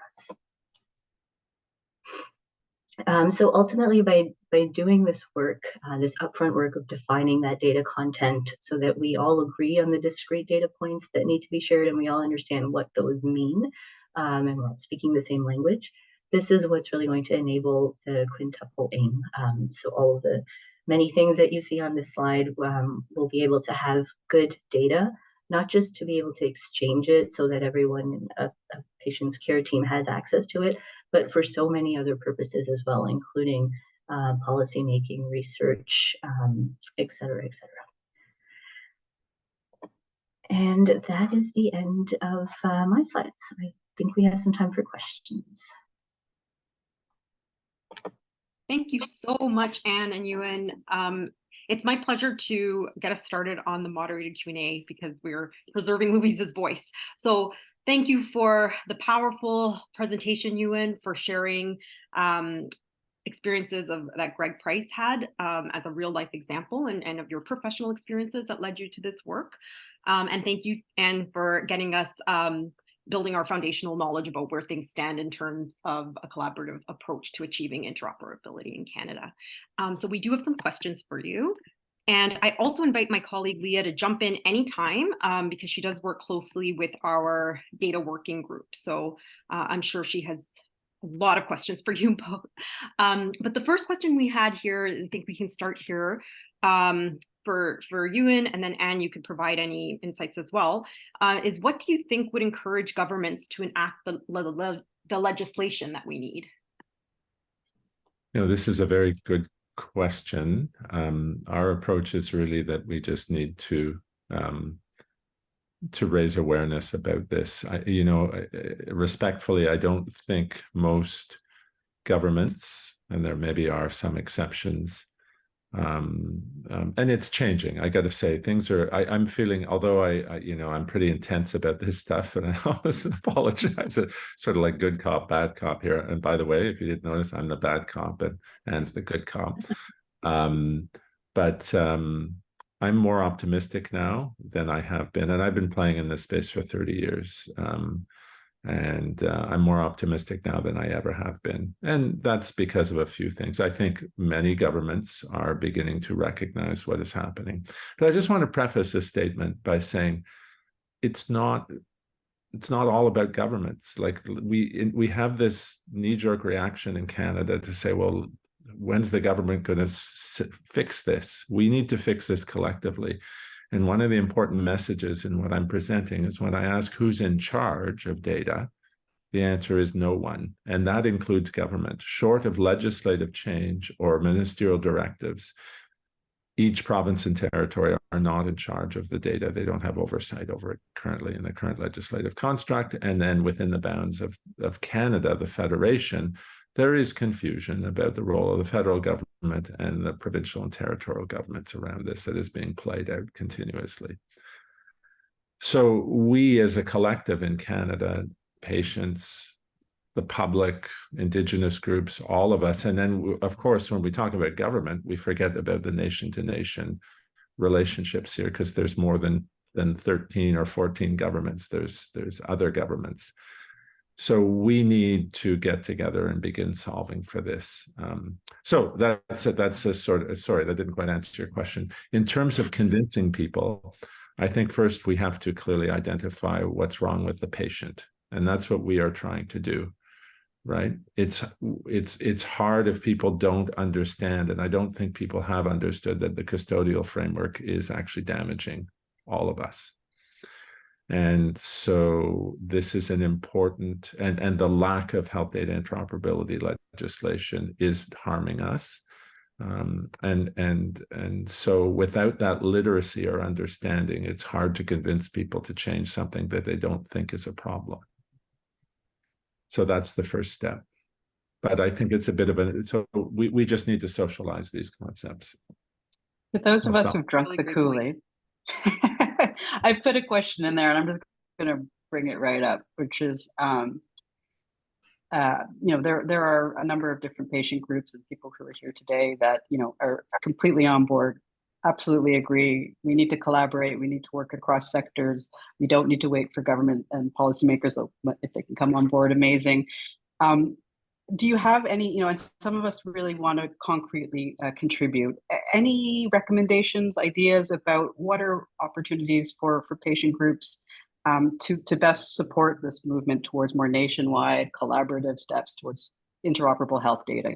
Should we join your collective impact effort? Are there other types of opportunities, tables that you think are important that we should be paying attention to or becoming part of? Yeah, and I don't want to monopolize this. I mean, Anne, you can interject here, but we have our group in Alberta.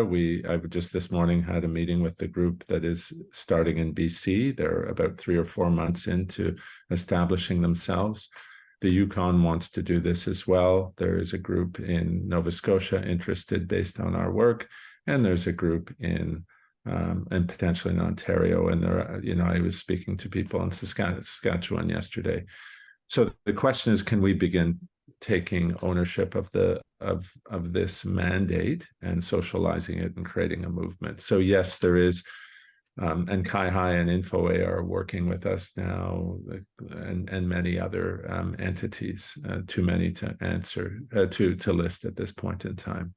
So really, I think, as Alika Lafontaine, who's a good buddy of mine, said, we're really creating a movement here and not waiting for anyone. The one thing I would suggest is we do need government, and but they're not in charge. They're just another constituent at the table, an important one.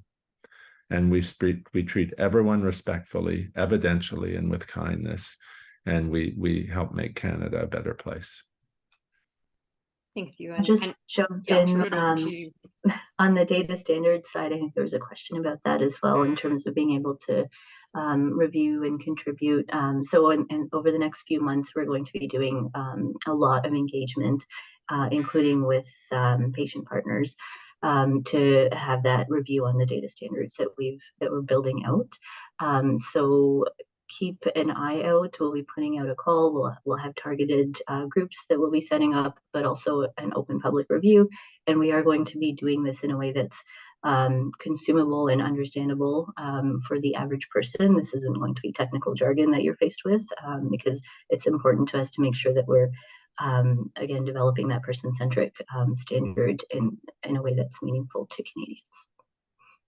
Fantastic. We'll look out for that, definitely, Anne. And I know our audience are, like Leah said, people who are already committed to these ideas. There is a second part to the question. I don't know if you had a chance to see it, but it talks about the Canadian government recently releasing the Health Data Charter that came out as part of the PCHDS's third report. Now linking it to the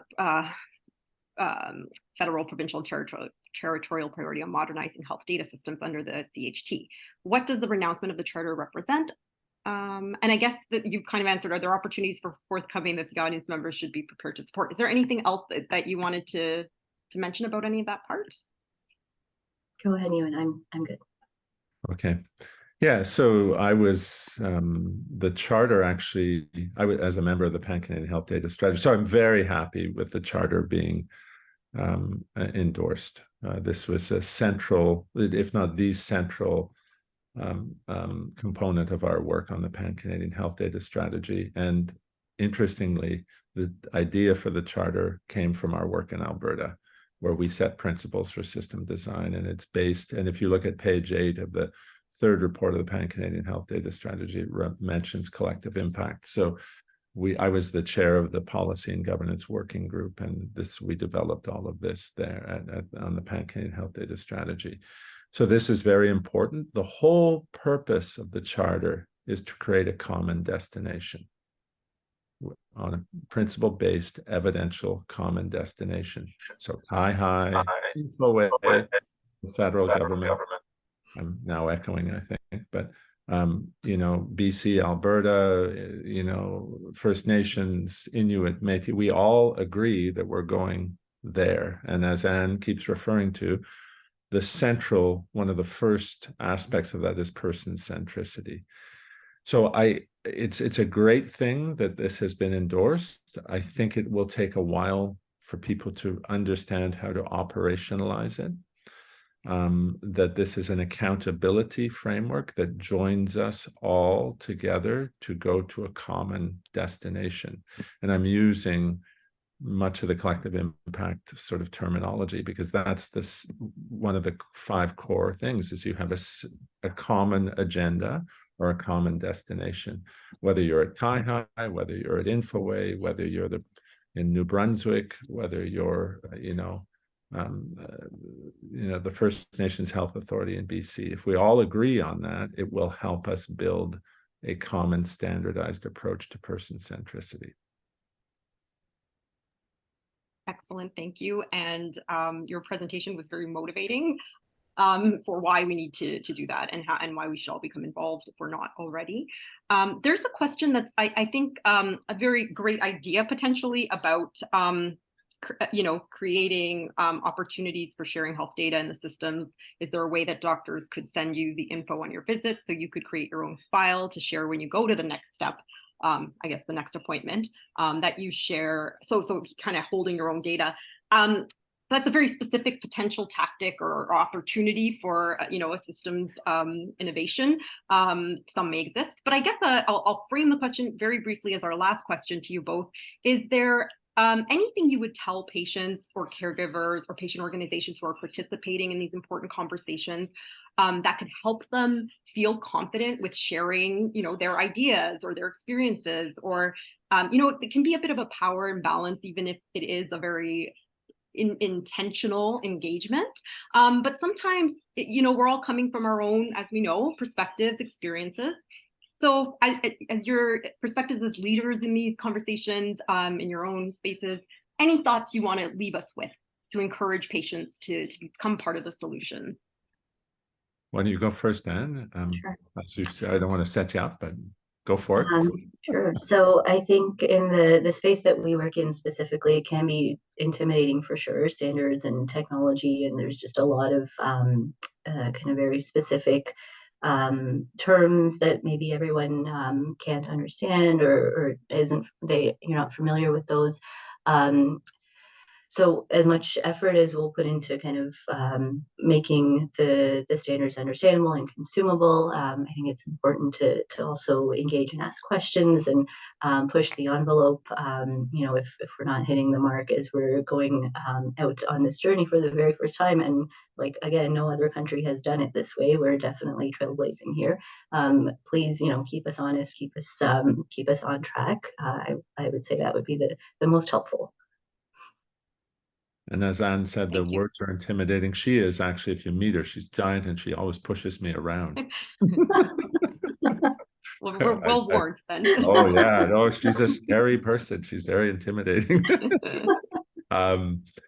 Yeah, no. So the individual who asked, can we get our information from a doctor's, one office and take it to the other and so forth.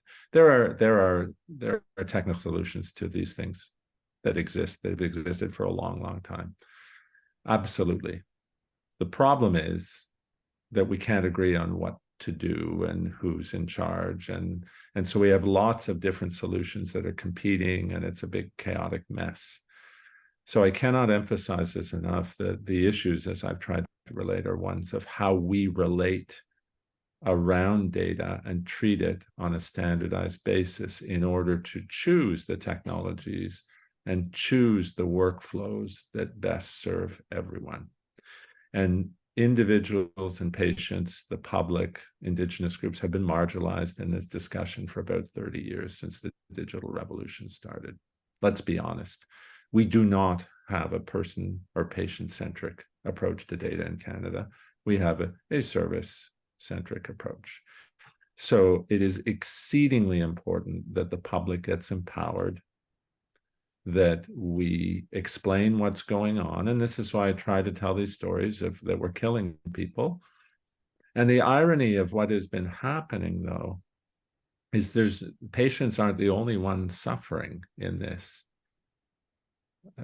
Providers are suffering. It's a terrible place to work at times. It's scary.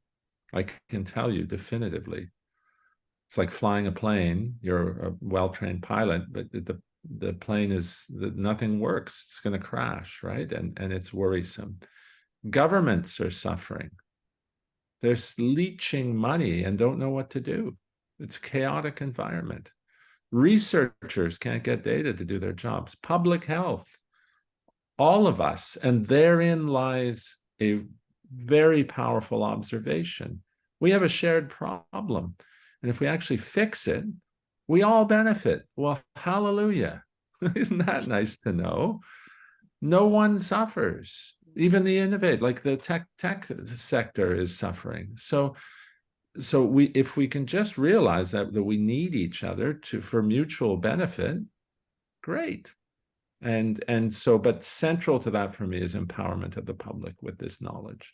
That's why I go around talking about this stuff in the way I do, and Terry does, and so forth. I was chatting with Terry Price this morning. We were very close.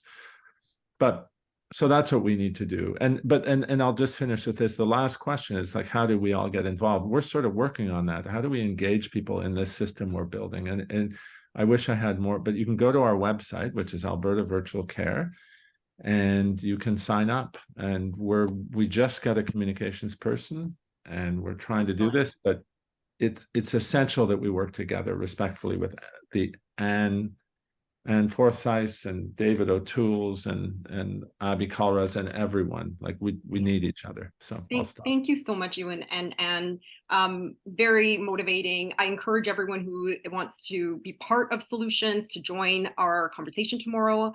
Consider joining our data working group. We help with engagement.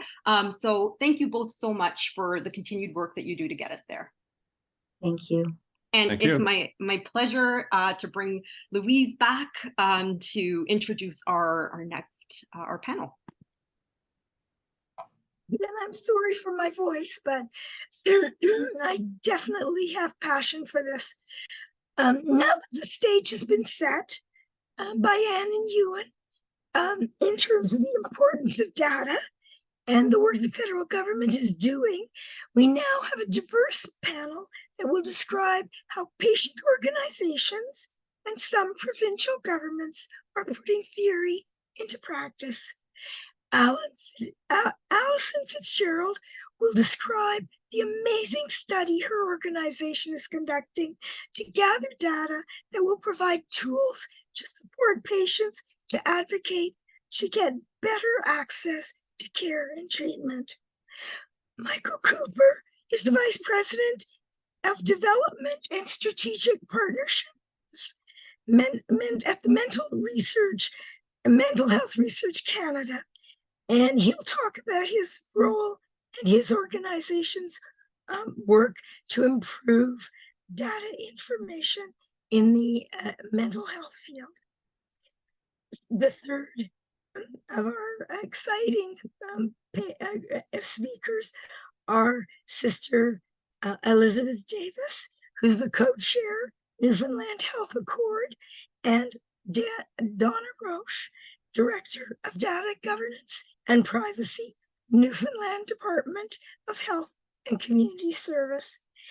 They'll describe the province's goal of creating a provincial data governance model that will include social determinants of health data into the fabric of its health and social systems, and the work done to date to achieve that goal. And last but not least, Dr. Marcia Anderson, Vice Dean, Indigenous Health, Social Justice, and Anti-Racism in the Raiders Faculty of Health Sciences, University of Manitoba, who also practices internal medicine and works in public health, will describe the work that the Manitoba government is doing to collect ethnicity identifiers from Manitoba hospitals, including First Nations, Inuit, and Métis data. So over to you, Alison. Thanks so much, Louise. I hope you get better and better as the day goes on. Let me just find my screen to share.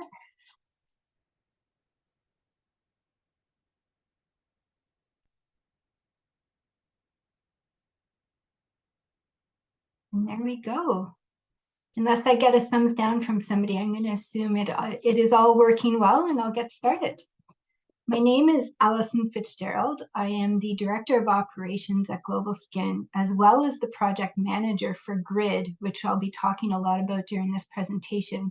And GRID stands for Global Research Project, little p, on the impact of dermatological disease.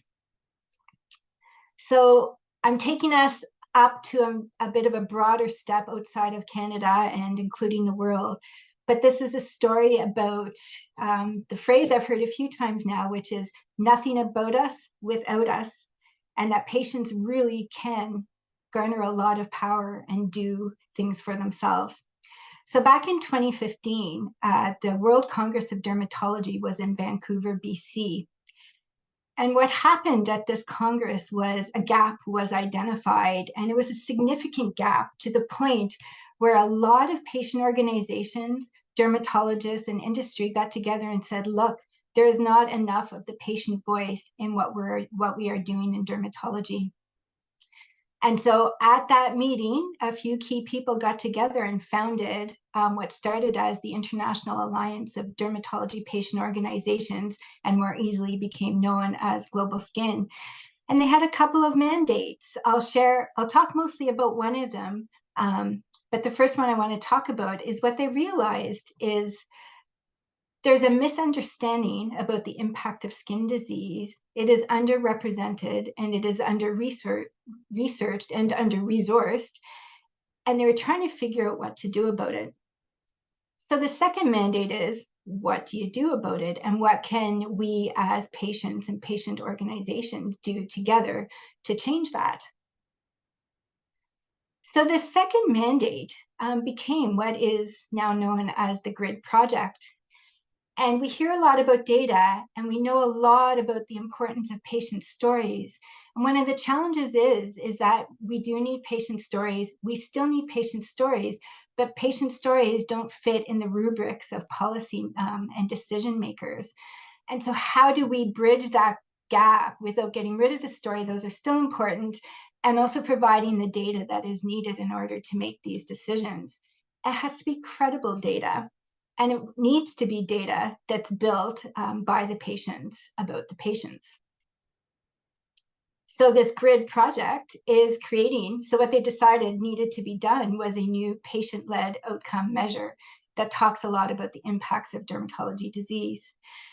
And what it's hoping to do, we now have a new patient measure, is provide this critical impact data, and we will have a lot on Canada as well to share, hopefully in a few months. We're engaging the global dermatology community around a common goal, and we're getting those compelling proof points for decision makers. Now, to do something like this, you do need credible voices. So we engaged 2 universities, both of whom are in Europe, and both of whom have a tremendous amount of experience creating patient-led projects. So Professor Matthias Augustine and Professor Chris Bundy are co-lead researchers with us. We have a patient organization advisory committee because they drive what this project is, and they have guided us through twists and turns and pivots as they tell us what it is that they need, and they are global, as is our organization. And we do have funding partners. We couldn't do it without them, and the funding partners have come to us and said, we really also need patient involvement in everything that we're doing, and perhaps if we help you, you can help us. So I did hear the phrase earlier on today that things take time when you do them right. And what was essentially supposed to be a 1 to 2 year project is now on its 6th year. It started as a literature review, but when you do patient engagement properly and you do it through the pandemic, things take time. So we're currently on the second final phase, or the second to last phase of our project. Where we have a new tool, which I'll talk a little bit about. It's being translated, and we've launched it as part of a study. Then we're hoping to be able to compile all the data that we have and share it. So I'll talk a little bit more about that. I'll skip by this. It is a patient-led measure, and the methodology is novel. And so as we go through this project, we are publishing on it every step of the way. So, patient involvement. It started with the item gathering, with one-on-ones with patients from around the world. So 16 countries, 14 different dermatology diseases. There was 263 unique items that they wanted to talk about their disease, and they were common to everybody around the world. It then went to a Delphi survey, which is often done by medical folks, and it's not usually done using the patients. And so that took a while, but over 1,100 patients from around the world and 90 disease areas took part. And through this Delphi process, got this measure down to 27 items. Then we conducted cognitive interviews, again with patients, and psychometric surveys as we got towards the completion of our measure, which again involved 500 patients and another 500 patients in the test-retest process, which got our measure down to 16 items. And these 16 items were common across country, common across culture, and common across disease areas. So the importance of patient involvement.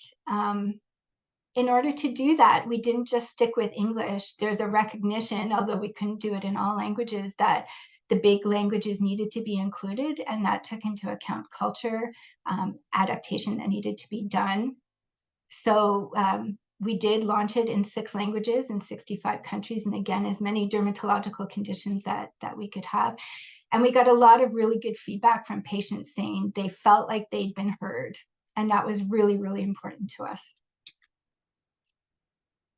And talking about health impacts, so one of the common misconceptions and misunderstandings about dermatology disease is it's all about your skin, and we need to treat the skin.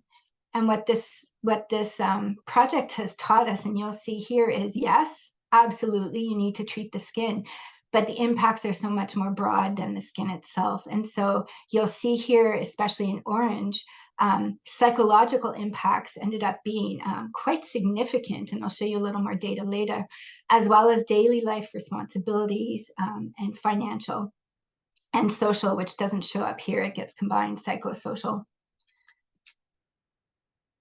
And so here it is in the top 20 items for the new measure, half were psychological impacts, which speaks to the need for a more holistic treatment of patients. So as they said, we are more than our skin. We need help in other areas, and we need to be treated in other areas as well. So when creating a measure, and the guidelines set out by FDA and EMA and other places insist that patients are now involved in almost anything that happens in the medical world. And for patient-reported outcome measures, COSMIN is the consensus-based development of patient-reported outcome measures through which the FDA approves. And this just shows you how important it is, the patient involvement in all the different properties of measurements that are created. So reliability, validity, responsiveness, all require patients being a part of the process in terms of creating the measure. And when you're launching a measure, there are a lot of measures out there. And so you need to be able to prove why the data coming from your measure and why your measure specifically is so important and should be used maybe to the exclusion of using other measures. And there's our final version of PRID. And while it is about dermatology disease, you'll see that the final version of PRID has 4 domains: physical, life responsibilities, psychological, and social. And we also recognize as many languages as we could possibly afford to translate it in. So we currently have PRID available and being validated in 17 languages, if possible. So with this final PRID measure coming out, the patients told us they need more data. So more than just what the PRID would give them, and more than just what demographic data would give them.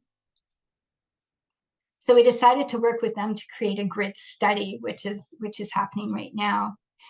And the grid study went out with this new PRID measure, with a few utility measures like EQ5D and WHO5, with a depression measure and an anxiety measure, and the other quality of life dermatology index measure, so that we're going to be able to map our measure and how it relates to the other measures to really provide patient organizations with some really concrete, juicy data that they can look at and advocate with. And so for us, we're hoping to launch the PRID measure itself for use, highly validated, well-respected tool, as well as the result of the grid study. And so we're hoping to provide results and insights from that to our patient organizations so that they can do some advocacy work with it. as well at a global level. And I know this isn't quite as relevant to the Canadian audience, but with this global data, we'd really like to take it to the WHO. So we're working with state actors at the WHA and talking about the impact of dermatology disease, and hoping to put together in the next 2 years a WHO resolution to raise awareness on the impact of dermatology disease. And we can't do that without data. And here are a few other examples that data collected by patients being used by patient organizations for advocacy. So the Pemphigus Pemphigoid International Foundation, based out of the United States, took this to their global conference. This was presented at the International Society of Atopic Dermatitis, and what they wanted to point out was the high level of psychological items in the measure itself. That was really important for them. And finally, for Europe, so we can cut the data by region or by disease. And for Europe, because there's a higher access to medical treatments there, you see the importance of psychological impacts from a European perspective. And so that's been published in the JEADV. And again, data tells a really strong story. So we have next steps, but I'll leave it there and hand it over to the next person if I've stopped sharing. There we go. Thank you so much, Allison. Just inviting Michael to the stage. Thank you so much. I will pull up my presentation. So fascinating presentations. I'll set a timer for myself for 10 minutes. I think that's how much time you said to take. So my name is Michael Cooper. I'm Vice President, Mental Health Research Canada. I'm going to take you very quickly through the work that we do, but I'd like to actually speak a little more about the nature of data and how data can actually impact policy and policymakers. So again, Michael Cooper, Mental Health Research Canada. I'm in charge of a study that started in March 2020, when we realized at the start of the pandemic there weren't great indicators tracking mental health indicators for all Canadians. And we started a blind study through online collection where we look once per quarter at approximately 3,000 Canadians. To this point, we're now on our 18th data collection. It says 17 here, but we're actually in market for our 18th right now.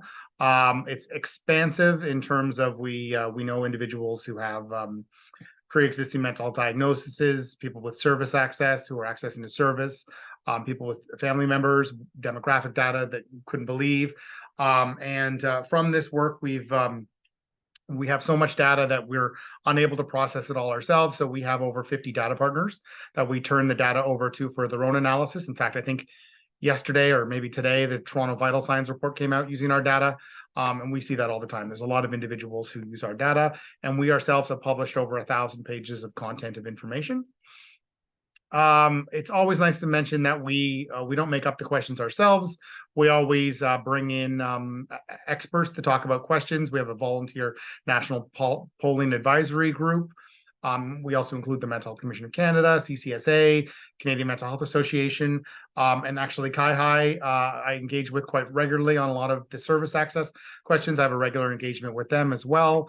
Our primary goal is to understand mental health indicators. Who needs help? How can we best help them? How are people accessing help, and what are barriers to care? Sort of the primary questions we're always trying to answer. So I typically talk a lot about what mental health indicators are for Canadians, but I'd like to just pause for one moment to talk about why data is important in this work. When we started this work, we realized that mental health was a particularly challenging area to collect data on because unlike physical health systems, many people access mental health resources outside of provincially funded healthcare systems. So we know, for example, about 35% of mental health access is actually happening through provincial health systems or territorial health systems. And the rest of it's happening through community-based care, out-of-pocket-based expenditures. Group benefits is a sizable area of that as well, too. And from that, we're really trying to build a holistic look at what actually is happening with mental health. What are triggers for it? What are people doing when they have those sorts of issues, which requires a lot of complex analysis. But we're also trying to understand the underlying needs and situations that are sending people to various types of mental health care. I'd also like to add that one very specific thing we learned early on is that data is boring to a lot of people. And when you're trying to implement policy changes, when you're trying to drive system change, it's very important that you understand that when you talk about data, you also mix in narratives and stories. So we added a qualitative part to our work early on, where we actually, if we're studying any particular group that's of importance, we also interview them in maybe 30 to 50 interviews, where we start to understand how these are actually impacting people on the ground. So by interspacing actual data, which gives us the credibility on that sort of work, by things that people can better relate to, we're actually getting a lot more traction. And to this date, we still get chances to brief multiple political parties, provinces, Health Canada every 2 weeks on what's happening in mental health. So just an idea of some of the things we produce. We do regularly speak. So as I mentioned, we produce quarterly reports on the mental health of Canada. Our next one's due in and around December 6th, give or take. We provide raw data for researchers, analysts. We also have data teams on our own. We do a lot of social media posts. We do a lot of briefing notes for organizations from Canadian Nurses Association to many organizations come to us and actually look for us to analyze our own data and do specific questions. I speak at a lot of webinars, conferences. This is my third or fourth one in the last week. I don't know anymore. And we do a lot of other press around this as well too. So for individuals who are not familiar with mental health, I usually speak about what mental health is and how there are both contributing factors to people's mental health in terms of social determinants of health, or resiliency factors, typically balanced on some sort of a scale with a fulcrum that is unique to each individual. But it's fundamentally important to understand, and I'm not really going to have time to talk about the details of the wholesome nature of mental health with the time I have, but we do like to speak about that in great detail. We like to point out that according to self-reported mental health indicators, we do also have clinical screeners. Mental health does remain about 40% worse now than it did before the pandemic. We saw a significant improvement in mental health in the spring of 2022, and it's basically remained flat ever since.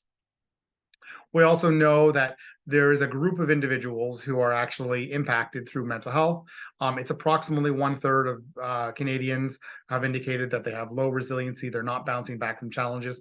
But throughout the entire pandemic, we did effectively underscore that most Canadians, about 2/3 of Canadians, were remaining resilient to challenges at all times. And that did not move. We know what Canadians are accessing in mental health services. So we know approximately 12% of Canadians are accessing a mental health service. We know that about 4% of Canadians are indicating they should be accessing a service, but they are not accessing a service. And underneath that, we can unpack the reasons that they are. We can unpack what services they're accessing, how frequently they're accessing it, and then if they're not accessing a service, we can also understand why they're not accessing a service. What were the barriers to those care? We also monitor satisfaction of care across all of these types of questions. So we know satisfaction of care of public services versus private services. We know whether they're meeting people's needs. We have a whole piece of data around service access, which we regularly share with stakeholders. We know that of the people accessing care in mental health, about 2/3 are saying those needs are meeting their needs. But when you add the people whose needs are not being met, who are accessing the care, with the people who are not accessing anything, it's about half the people in Canada who have a mental health need. Approximately 7% of the total population are having unmet needs. We know that the largest reasons people don't seek out help are approximately 38% of people saying they want to do it themselves, but cost and wait list remain an insufficient understanding of how to access care, or system navigation remain the largest barriers to people accessing care. Apologies, I'm going fast because this is a very long presentation I typically do that I'm doing as quickly as possible.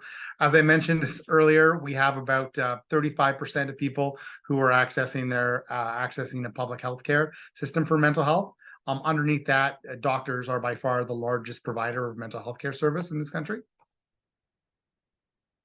And we know that approximately over the course of a lifetime, approximately 23% of people have an anxiety disorder, 20% similar number for depression, but some of those are very old. So approximately a quarter of those, for example, were diagnoses more than a year ago. Many of them are not actually still showing the symptoms of those sorts of issues, although often mental health can be an ongoing issue.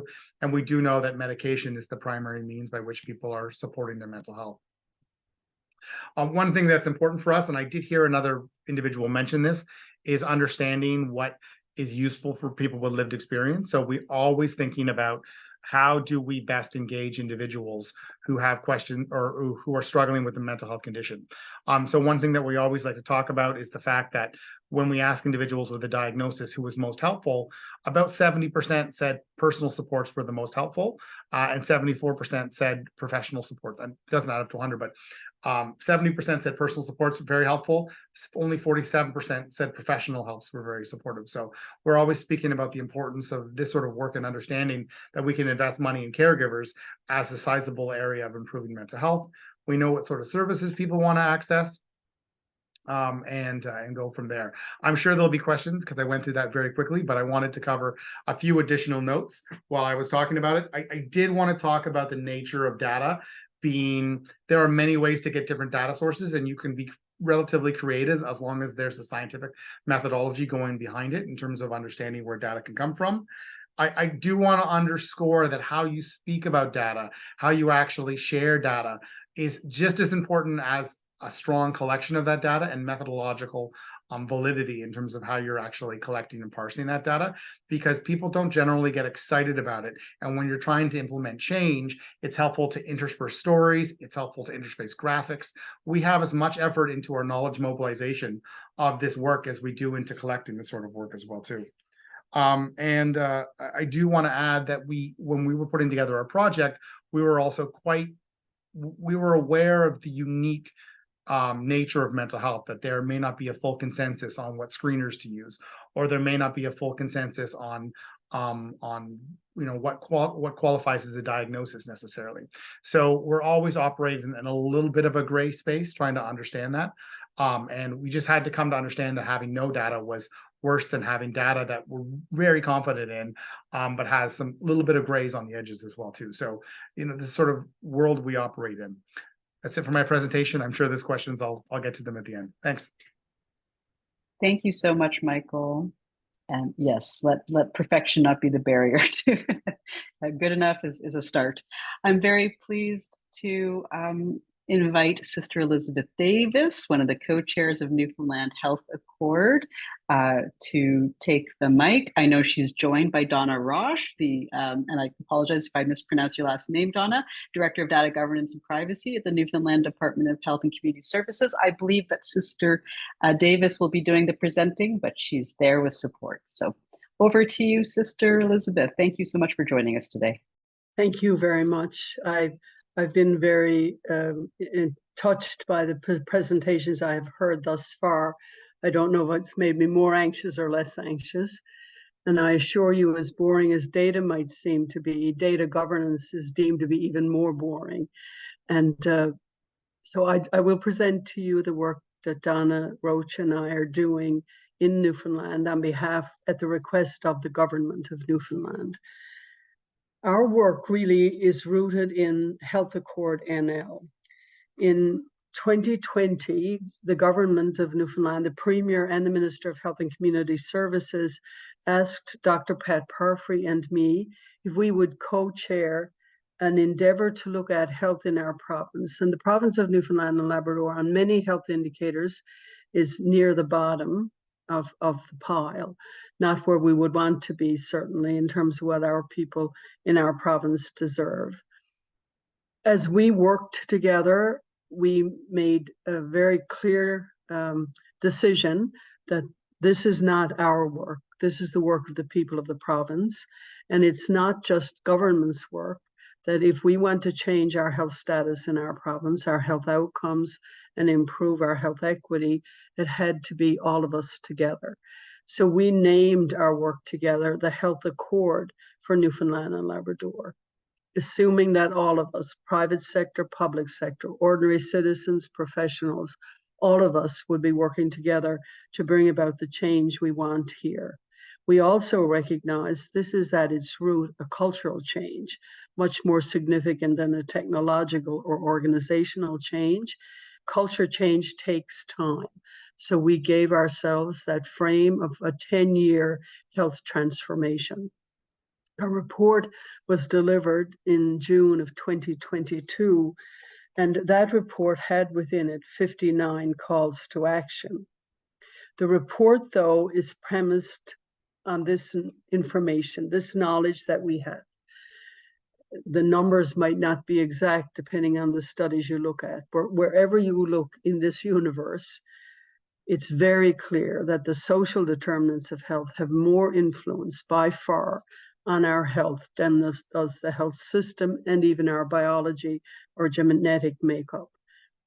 Most conservatively, we can say that 60% of the influence on our health will come from social, economic, and environmental factors. And yet, if we look at how we spend our money, where we put our energies in this country, it's far more on the health system, picking up the pieces, rather than on the social, environmental, and economic factors, which mitigated more appropriately would improve our health. So we worked from that premise in the Health Accord. Our vision then was that we could improve health and health outcomes for us by doing two things. One, accepting and intervening in the social determinants of health, and secondly, improving, rebalancing our health system across community, hospital services, and long-term care services. So in a sense, we had two pieces that need to be brought back into balance. One needing much, much more attention than it has received by any of us up to this point in time, and the other correcting a system that has gotten far in the wrong direction, not only in our province, but across the country. One of the recommendations within that health accord, so there were 59 calls to action. One of those calls, and they were distributed across both of the pieces that I just mentioned. One of the calls to action was the call to look at data governance. Our health accord work involved significant body of evidence from within our own province, from across Canada, and from across the world. It involved extensive engagement with the public in many formats throughout, right across the province. And it brought us to this vision of needing to get that rebalance. But when it came to health data, we really felt strongly that we needed to link existing health informations systems across the many silos we have on the healthcare side for patients, clients, and residents, both for care and for research, for system performance. We also knew, though, that as flawed as our health system data is, we have very, very serious gaps in terms of linking all the partners around the social determinants of health. We just heard a very impassioned plea about that.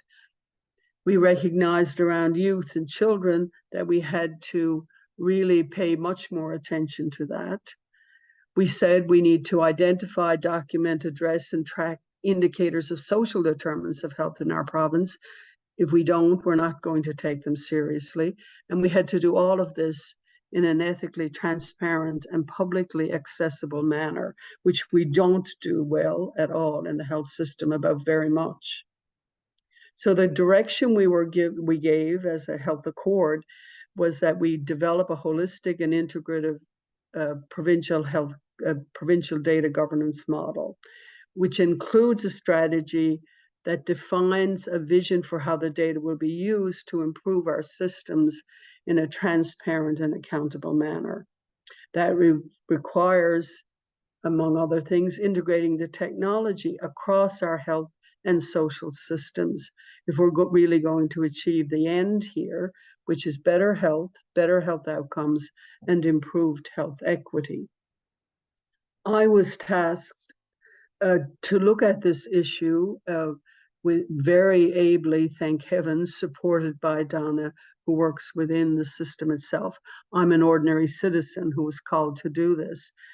When I said I didn't know very much about it, I was told politely by Dr. Parfrey, who's now working as the Deputy Minister of Health Transformation within government to bring about the actions of the Health Accord, that it was because I knew so little about it, I was the best person to do it.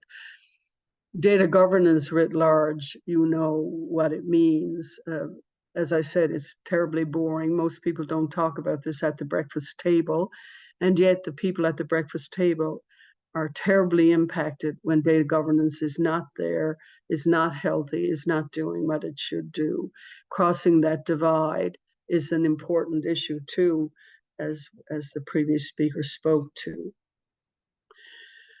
So Donna and I are the only two who are commissioned to do this work. So we've begun the work together, and we're just beginning the work. We've had conversations with deputy ministers and other senior officials in government, to a person who have told us they wish they hadn't spoken to us because they thought they had it figured out before we began to ask questions. We've had significant numbers of conversations with leaders in the health and social systems, gain a greater appetite there for bringing about change, I would say. We are beginning now to put in place processes for conversations and engagement with members of the public, including our 5 Indigenous communities within this our province. Some work had previously been done by the Newfoundland and Labrador Centre for Health Information in this area, so we're building on their work. We've also had some parallel activities happening which are directly related to our work. We've just had a formal review of our Personal Health Information Act and how it needs to be changed. We've just moved to a single provincial health authority, NL Health Services, who are moving to a single IT provider, and that obviously has significant impact on the work we're doing. And we're reviewing the work, much of which was presented here this afternoon, with other Canadian provinces and at the federal level, and looking at the work internationally. What have we seen already? Well, clearly what we knew we were going to see. There's a very different understanding of what health data governance means if you're looking at the health system itself or if you're looking at a social system. One person said to me from the Department of the Environment, what do we have to do with health? And I said, within a couple of years, you're fast becoming the biggest impactor on the health of the people of our province. The climate emergency is almost overtaking poverty as the leading indicator of health status. So we need, that's a whole area of how we ensure health systems and social systems together see their accountability for health outcomes. How do we connect the data then across health systems, within the health systems themselves, as we heard this afternoon, and then between health systems and social systems, recognizing health systems already have very sophisticated systems of data information use. Social systems tend not to have that level of sophistication.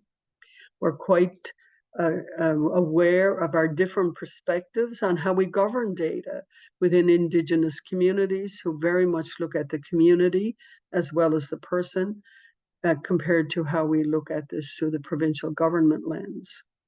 We're also quite clear that there's a lot of confusion about the meaning of data governance versus data stewardship versus data management. And that's not a major point in some ways, and in other ways it quite is. And then we do have to get the breakfast conversations around data governance, even if it's not using the language of data governance, because this is the people's data. And if people are not engaged in saying how that's going to be used for them personally, but also how the systems are going to be developed to support their data, then we're never going to get it right. And we heard that beautifully expressed this afternoon by so many.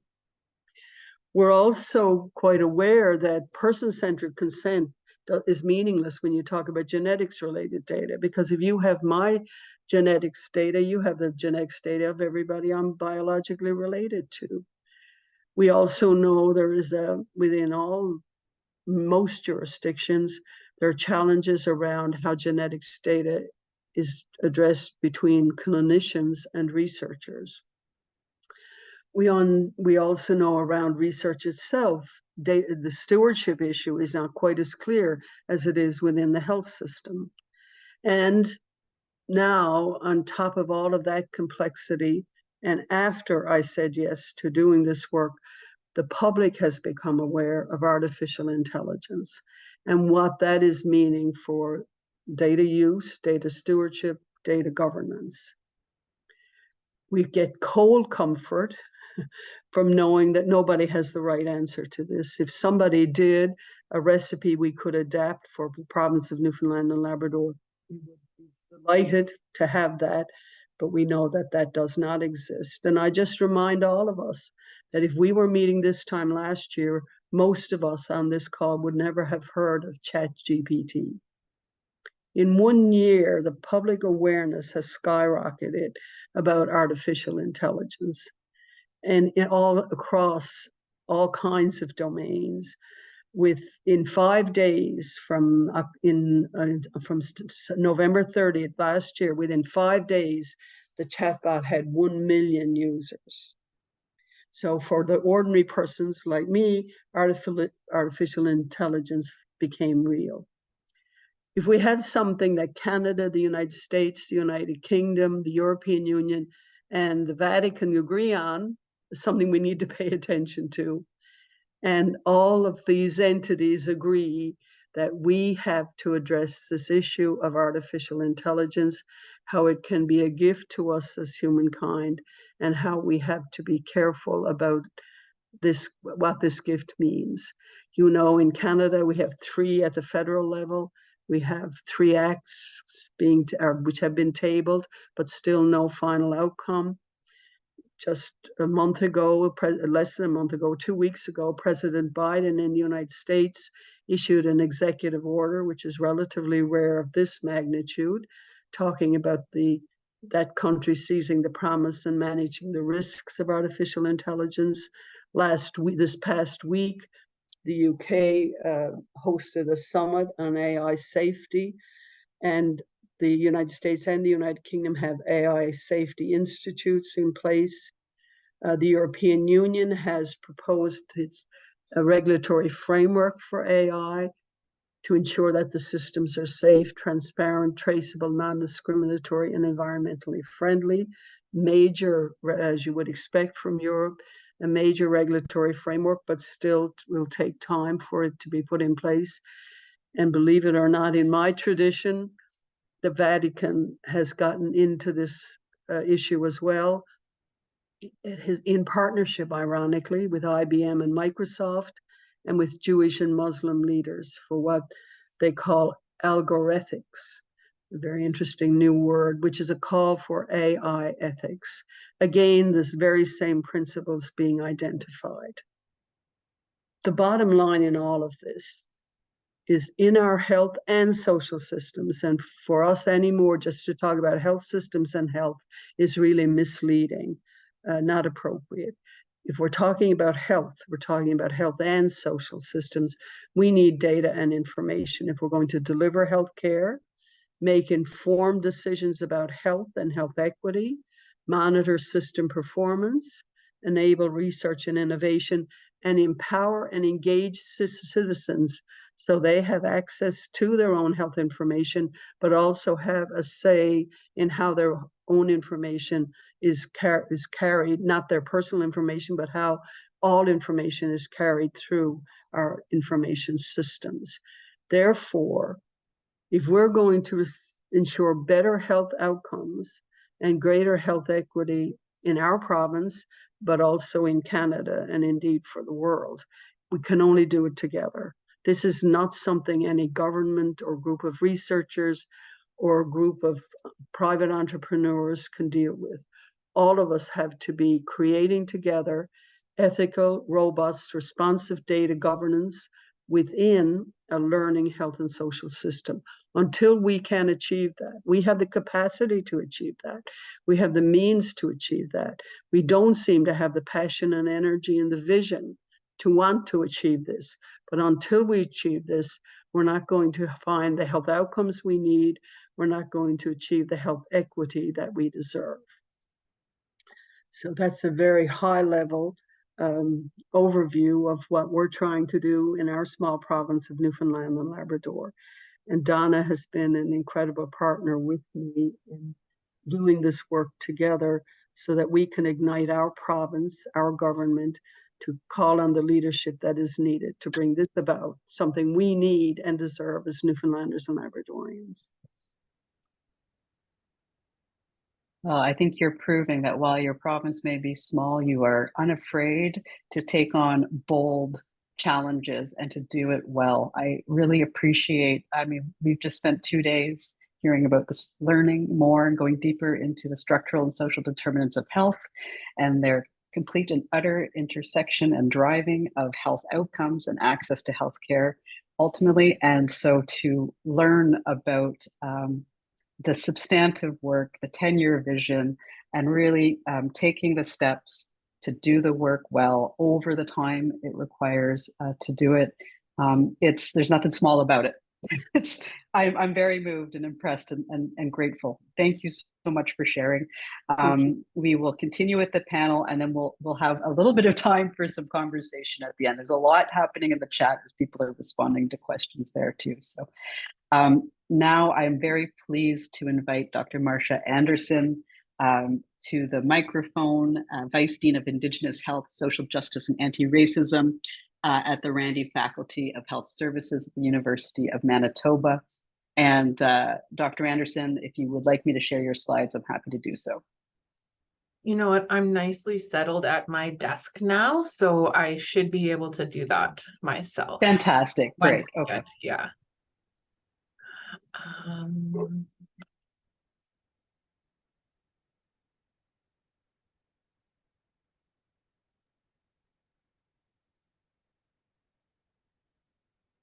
Is it sharing the right slides though, or right screen? It is, we do see your presenter view, so we can see your notes, but it's okay. I doubt you put any inappropriate comments in there. That is true. Okay, how about now?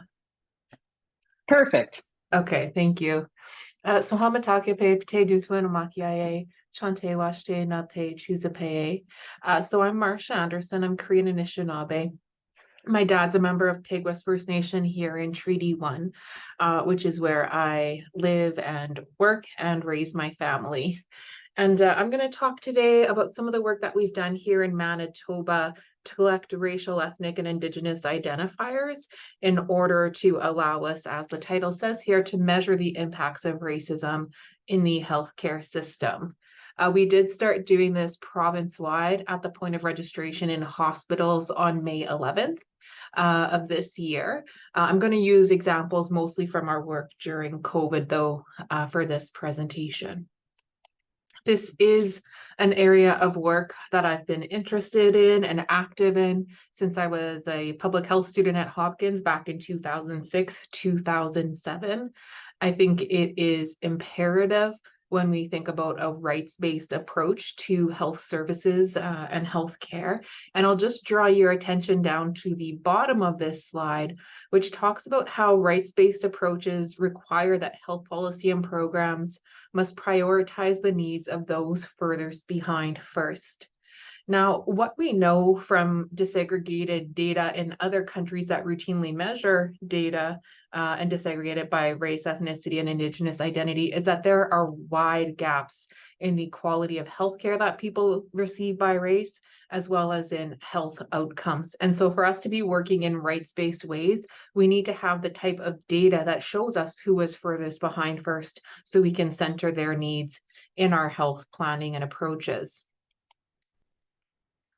Now, this is another really fundamental conceptual framework in the work that I do. It's from a 2019 Pan American Health Organization report, and it is really explaining or attempting to explain how we get to a state of health equity or our more realistic state of health inequity, right? And so a lot of public health diagrams only go backwards from our health status to this first box here, which says conditions of daily life. Those are social determinants of health that many of us are familiar with. But what is important in this representation or this framework is that those conditions of daily life didn't just happen. They're not random. They're not natural. They're actually created. They're created through policy and legislative choices over time, including historic and current. And what influences how we make decisions and why we make decisions are these structural drivers, right? And within that, the ones I'll draw your attention to are the ones at the bottom here, which are the history and legacy of ongoing colonialism. So the appropriation of Indigenous lands and the construction of a Canadian state that saw us as Indigenous people as inferior forms of human who were meant to be essentially wards of the state. We were often referred to as the Queen's children, for example. So the legacy of ongoing colonialism, and then structural racism, how we have actually baked into Canadian structures, including structures in the healthcare system, anti-Indigenous racism, anti-Black racism, and other forms of racism experienced by other racially marginalized peoples. And so the power of data is to make the unequal conditions, the unequal outcomes visible, and then see it through the frame of those structural drivers. Now, Dr. Kamara Phyllis-Jones is a Black public health scholar from the United States. She is someone I have learned a lot from, I've had the pleasure to meet, and she wrote this article on the science and practice of anti-racism. And she has defined racism as a system of assigning value and structuring opportunity based on the social interpretation of how one looks, or what we call race. Now, we often know, are most comfortable thinking about the disadvantaged side of that, those of us who have been assigned lower value and structured disadvantaged opportunity. But the reason that happened or happens is to create the flip side as well, which is assigning higher value and structuring advantaged opportunity. So when we think about this in healthcare, for example, and I'm going to give a fairly simplistic approach, when there is a scarce resource like emergency room beds or physicians, if systematically Black and Indigenous people receive lower triage scores and wait longer to get that bed and see the doctor in the emergency room, that creates the opportunity for other people, white people in this example, to be seen quicker. And that is an evidence-based example. And so once we as we think about it in this way and we want to take action, Dr. Jones describes 3 key steps. 1, that we name racism. I've just provided an example of that. 2, that we ask, how is racism operating here? And so we could dig into that example. Why do people receive lower triage scores? What is the forms of anti-Indigenous bias, for example, or stereotyping that impact whether the same complaints are seen as less serious or more likely to due to something else like stroke symptoms, more likely to be attributed to intoxication, whether or not that is true. And then that is where the data comes in, is letting us see these patterns of how racism is operating so that we can then organize and strategize to act. So I will share some of our publicly available data from COVID-19 here in Manitoba. Now, people are often hesitant around collecting this type of data. And one thing that I would say is we have over 700,000 pieces of race, ethnicity, and Indigenous identity data from our COVID-19 work. People were asked this on their case investigation forms by public health nurses and other public health team members. It was also included in written form on our vaccine consent forms. Under 5% of the population declines to answer when asked. It is highly publicly acceptable. Most of the discomfort and resistance actually comes from staff members, and that can be overcome with solid communications, good training, and reinforcement. And so what you are looking at here is an epi curve of new COVID-19 cases occurring each month from May 2020 to May 2021. and occurring in people who identified as white. Those are the green bars. And I'll just let you know that in Manitoba, according to the census, about 65% of people identify as white. And the blue bars represent people who identified as members of diverse BIPOC communities. And for statistical reasons in this graph, we've combined them all together, even though the experiences were heterogeneous. They were different. So if you were to look up this data, you would see that African, Black, South Asian, Filipino, Latin American, Indigenous peoples experienced higher rates. There were some diverse communities that actually experienced lower rates. For example, people who identified as Chinese in our data. So what would be fair distribution? If there was fair distribution of COVID-19, we would expect the blue bars to be about half the height of the green bars. And so we can say that that's not the case. It's fairly even early on. And then around December, we start to see a noticeable and persistent overrepresentation from members of BIPOC communities. Now, earlier on when we were looking at these gaps, because even when it's even, that is actually an overrepresentation amongst BIPOC folks, we looked at social factors such as unequal access to safe and appropriate housing, which influenced people's ability to isolate appropriate in the homes.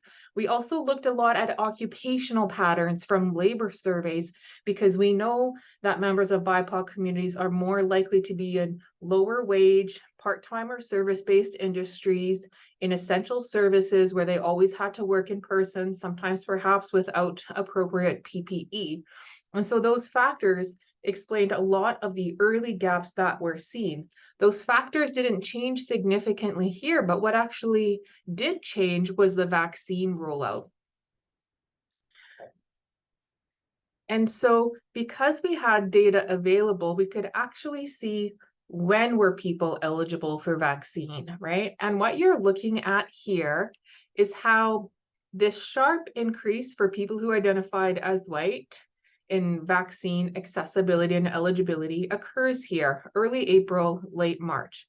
The same sharp increase in eligibility and accessibility doesn't occur until later for members of BIPOC communities. And you might wonder why that was. And it really had to do with a number of policy and program decisions.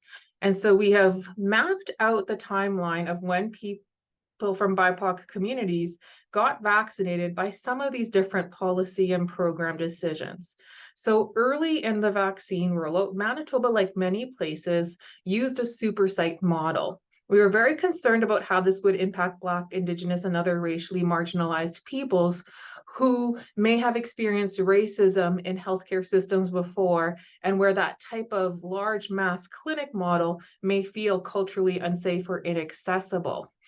And so on April 26, we had specialized urban Indigenous vaccine clinics open. That was one of the first accessibility initiatives that happened. The next accessibility initiative was May 3rd, when language services were added to the booking line for booking vaccine appointments. Prior to that, the only languages available were English or French. So many of our populations who could not navigate systems in either English or French had disadvantaged access because of this. And then the next thing I'll note is on May 5th is when, in the general population, people aged 45 and up were eligible to get the vaccine. Now, why that data is particularly important is because we were seeing at this point in time that of all the people in hospital with COVID, 65% of them were members of BIPOC communities. So more than twice what we would expect based on population representation alone. And not only were they overrepresented, but they were actually much younger on average. And so the median age for hospitalization was about 45 for members of BIPOC communities compared to about 60 for other Manitobans. And so what that meant was there was a delay until people who had the same risk, not related to genetics, but related to those social factors I mentioned, like occupation, housing, food insecurity, income insecurity, and other factors that maybe predispose people to chronic disease. So people who had the same risk of severe outcomes were not eligible for 3 weeks after white people who had the same risk of severe disease. And that made a meaningful difference in the impacts and then in the health services available for everybody. One of the next accessibility initiatives was the policy decision to provide people with paid leave from their employment to go and get a vaccine. Again, for populations without paid sick time, this can be really important in terms of the hours and wages needed when that might mean the difference between groceries or making a rent payment, for example. And then on June 3rd, community outreach grants were established. And this allowed diverse community organizations, ethno-religious organizations, cultural centers, community centers to participate more, both in the information sharing around vaccines, as well as to actually host vaccine clinics in sites that were already known to be safe to members of diverse communities or the communities that they served. And these eligibility and accessibility initiatives made a significant difference in the demographics of what we were seeing in COVID-19. And that is represented here in the top graph. So these two graphs are matched up for timeline.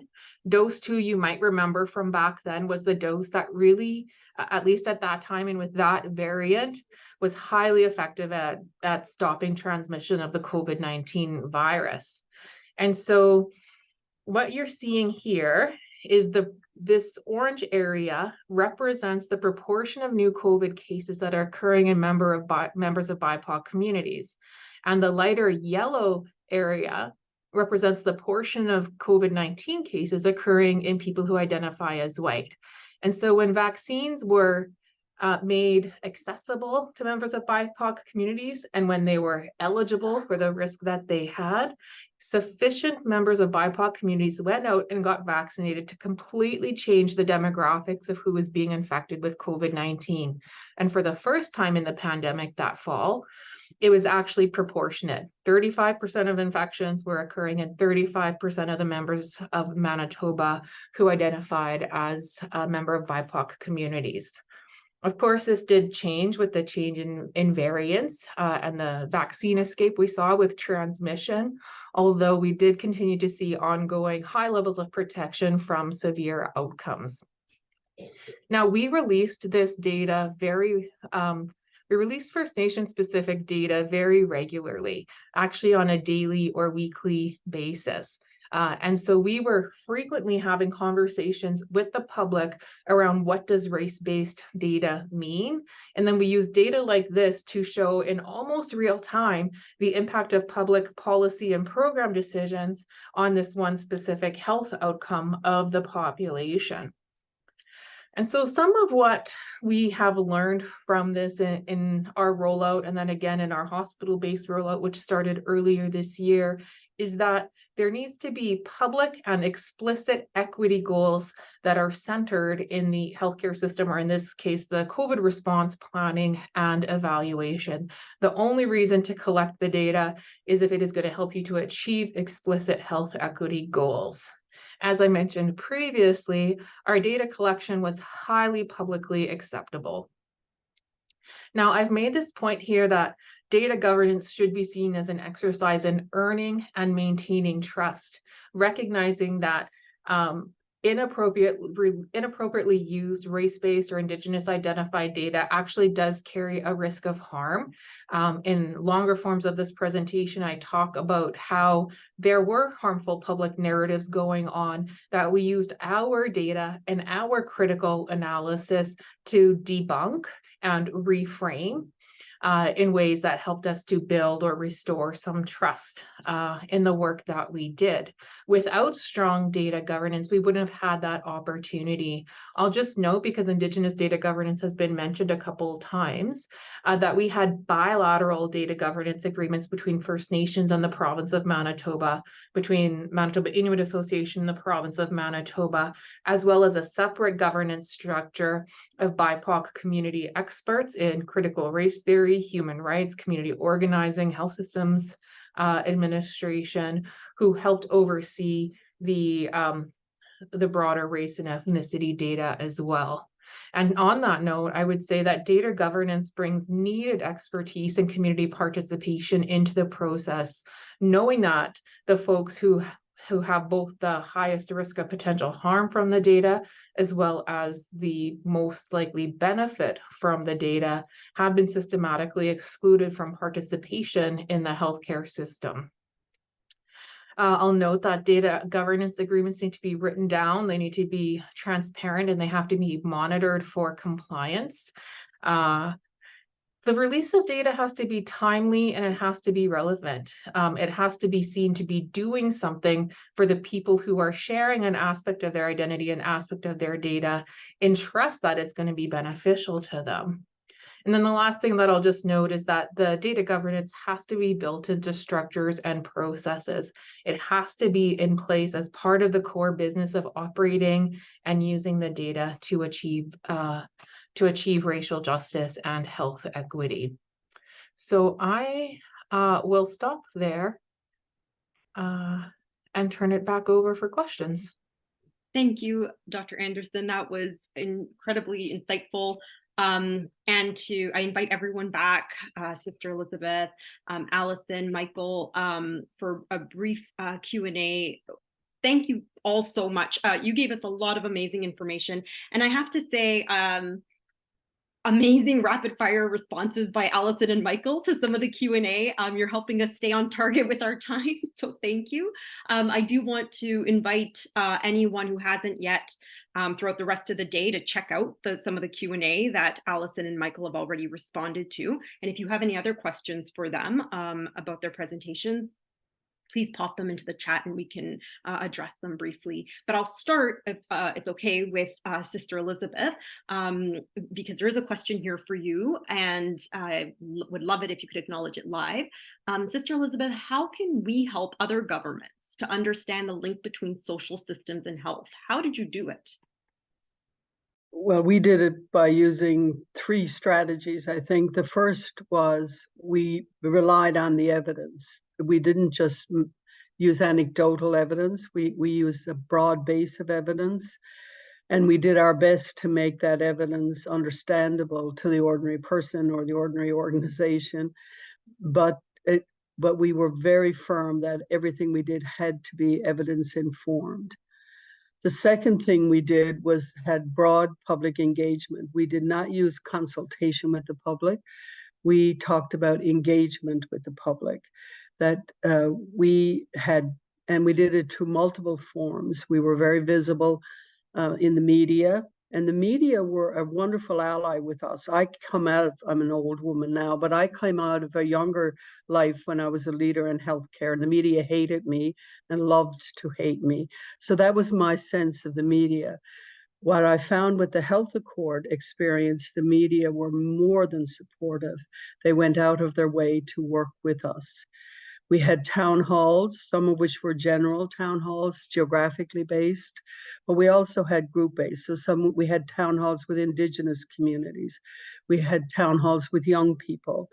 We selected some groups of people, inviting them particularly to town halls.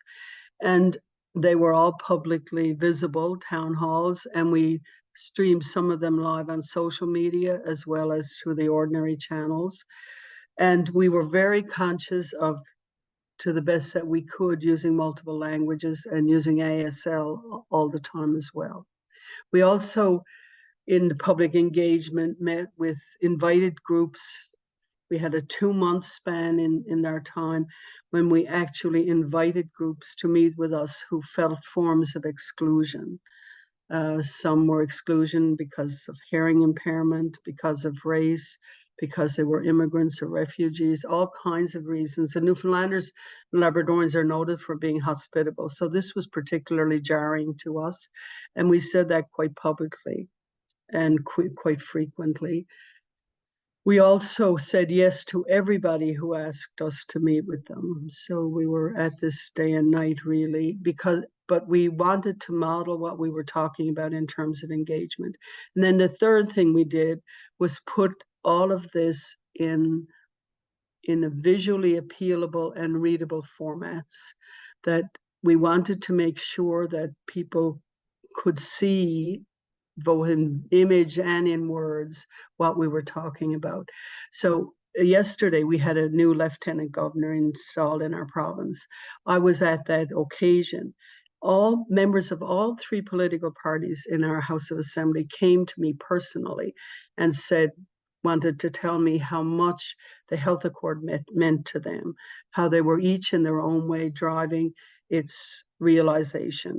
And the criticism of government was not that they were implementing the health accord, it was that they weren't implementing it quickly enough.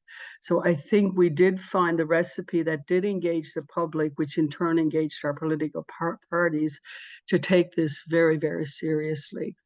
We've also, to maintain the pressure, well, with Dr. Parfrey working within government now, he has maintained that pressure in terms of making visible aspects of it.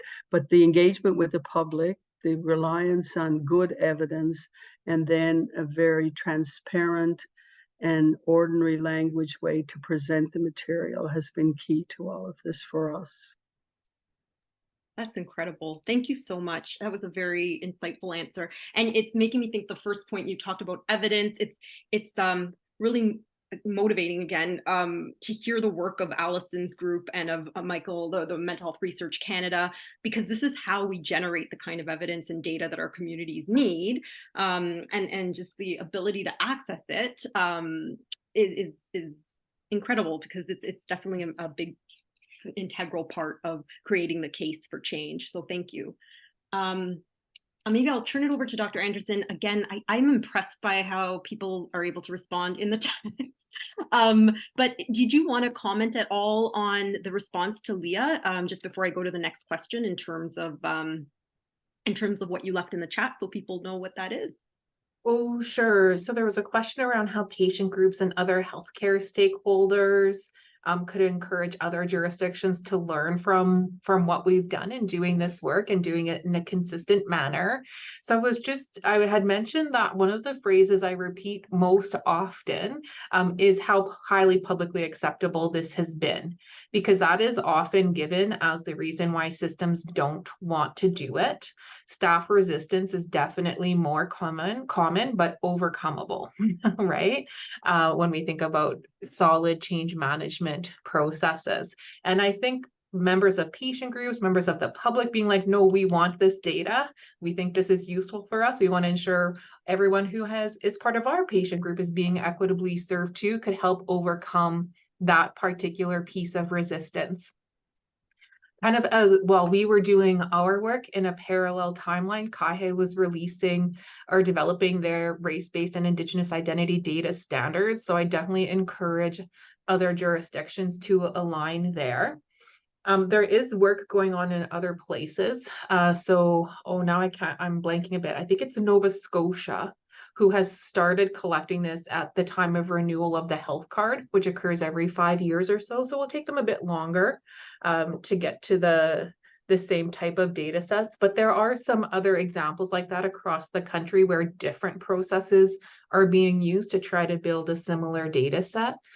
And then lastly, I had included a piece that my team worked on around key considerations for use of this type of data, because I do find that people often want to rush into it.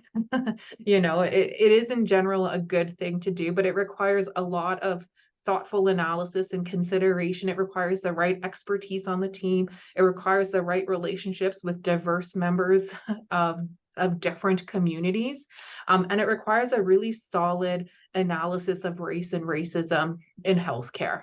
And so teams really need to assess their organizational readiness and their capacity before they rush into just asking the questions.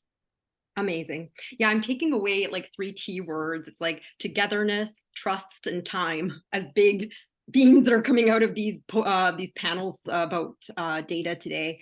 So I'm just gonna, yes. So Leah's acknowledged Nadine's question about something similar around like a strategic approach to integrating data in Ontario.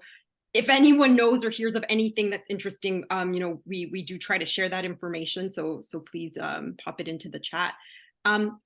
Before we wrap up, because again, you've presented amazing information, have done an amazing job of answering some of these great questions. I'll just very briefly turn it back to Allison and Michael and give you the opportunity if there's anything you wanted to say about the comments you put into the chat before we officially wrap. Allison, maybe? Sure, I'll give it a go.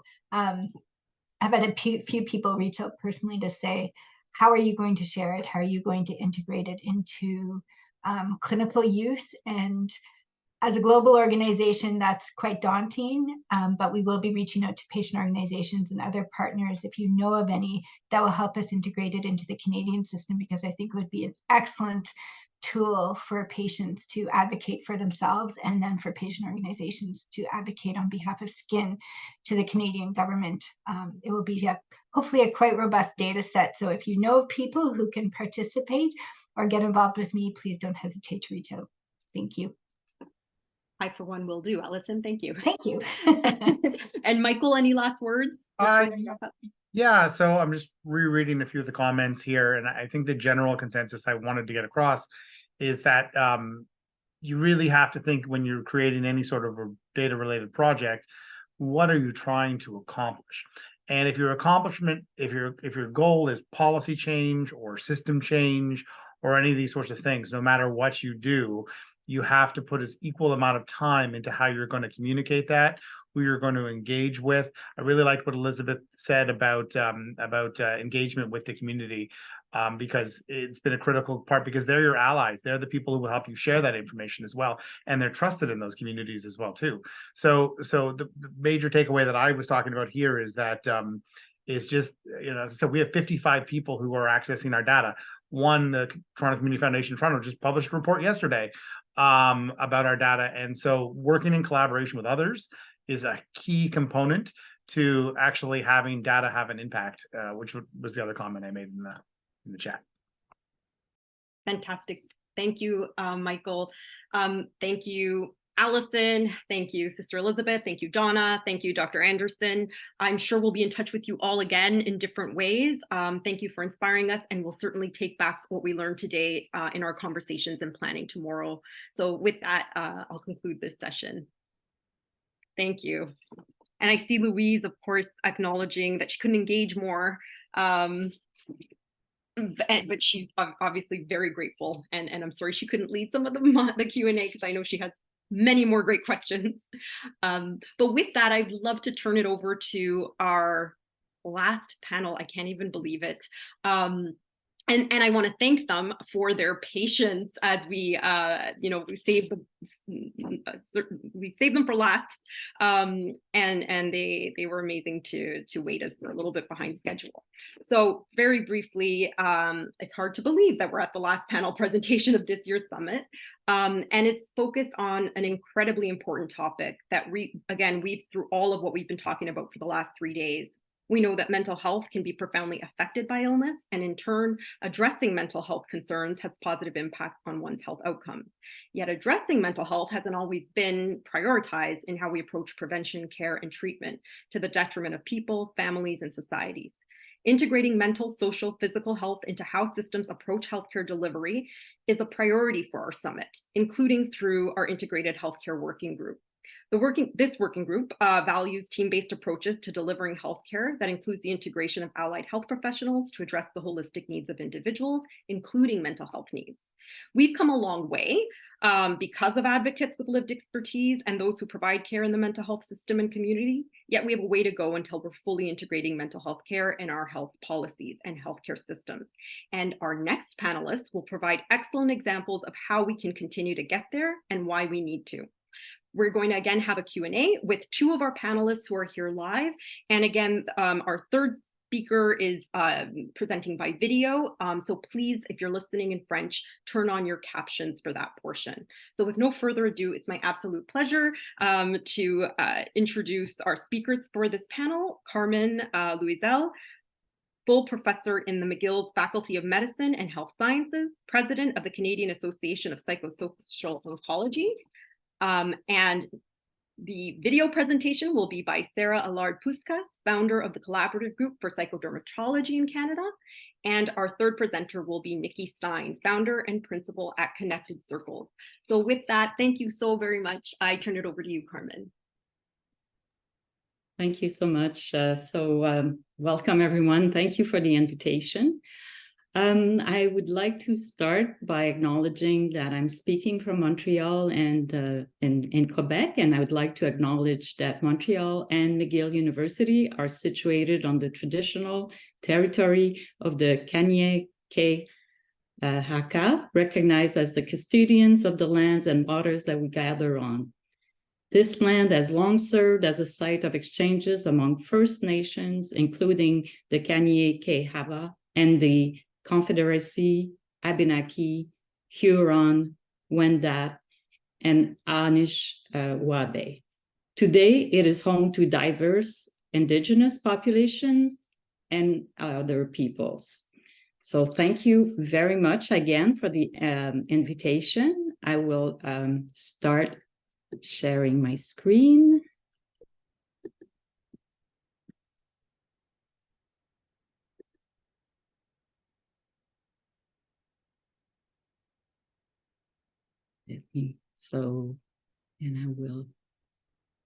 So are people seeing my screen? Yes, thank you.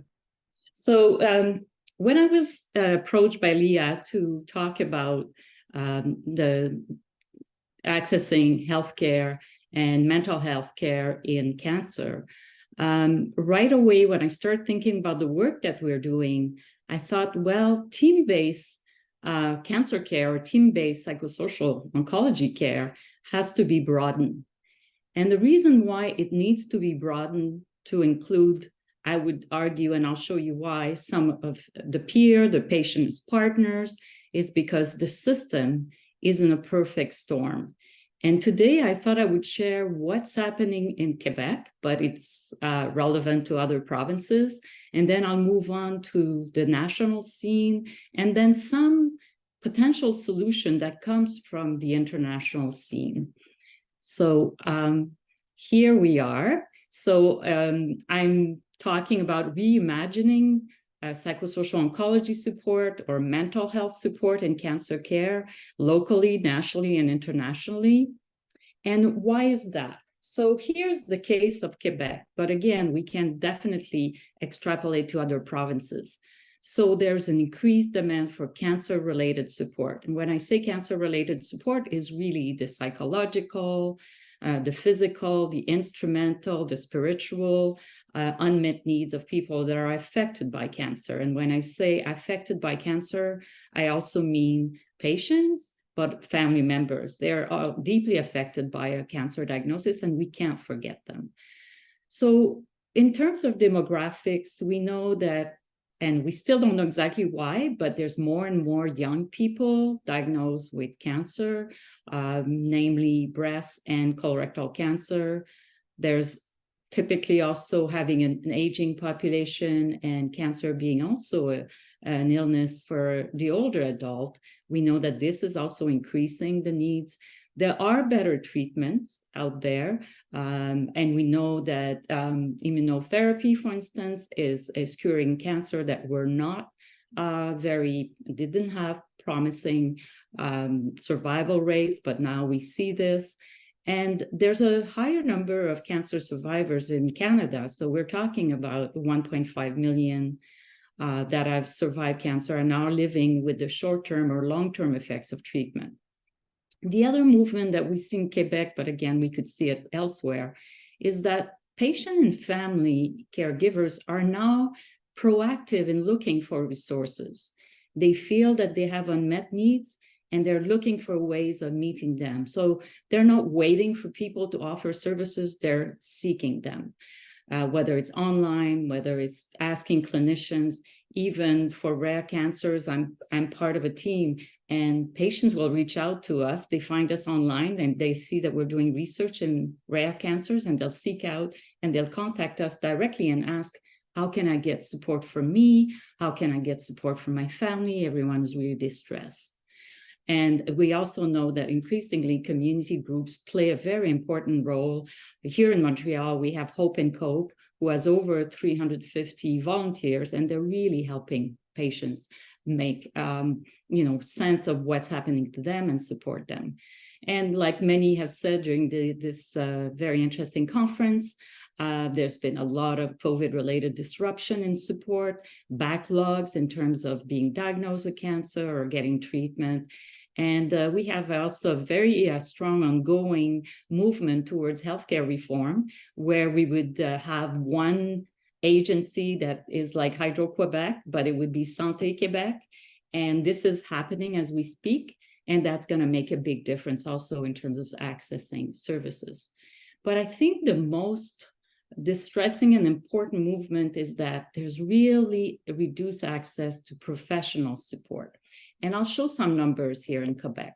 So if we look, and this comes from the Quebec Order of Psychologists, so from the president of the Quebec Order. And this is what we see is happening with migration of psychologists from the public to the private sector for all kinds of reasons. But if you look at 2011, roughly similar in psychologists in private and public sectors, but look at how it's fanning up and how there's such a strong migration towards the private sector.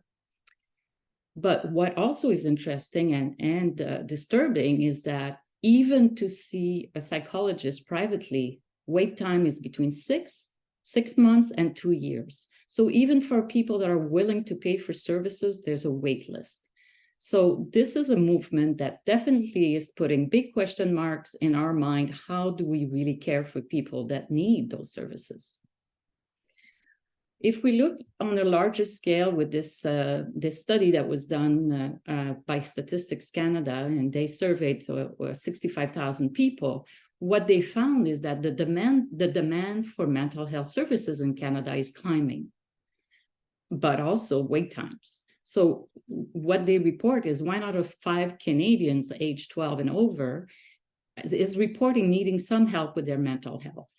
But 45% said that their mental health needs were unmet or only partially met. So this is a big gap. This is worrisome. So looking at this and looking at what is happening with access to professional support, and I would argue that access to psychologists is one, and migration to private services by psychologists is true, but there's also migration of nurses, of social workers towards private sector. So we're talking about the multidisciplinary team moving away from the public sector. So one potential solution that everyone now is entertaining more optimistically is really to broaden the notion of team-based support to include community resources. And many people talk about specialist and non-specialist support, and I'll get to this point. So if we contrast conventional support or traditional support with what is more scalable, more accessible mental health support, the conventional one is typically done by specialists, and they have specific approach to teach, to support people. So whether they use cognitive behavioral therapy, there's often multi-sessions. So it goes from series of weekly session, 10, 15, 20. And at times it requires first a diagnostic assessment and then a referral to a specialist. When we talk about non-professional or more scalable, accessible support, we see that there's much more sustainable delivery because it is either there's no costs attached or it's minimal cost. People, either lay or trained volunteers, can offer the support. Information technology can offer support. Self-help can be also an approach. And so they're looking at multiple issues, not so much having one approach to helping people. There's fewer sessions and often focus on self-management, meaning let's offer tools, strategies for people to use on their own, so they don't have to rely on someone.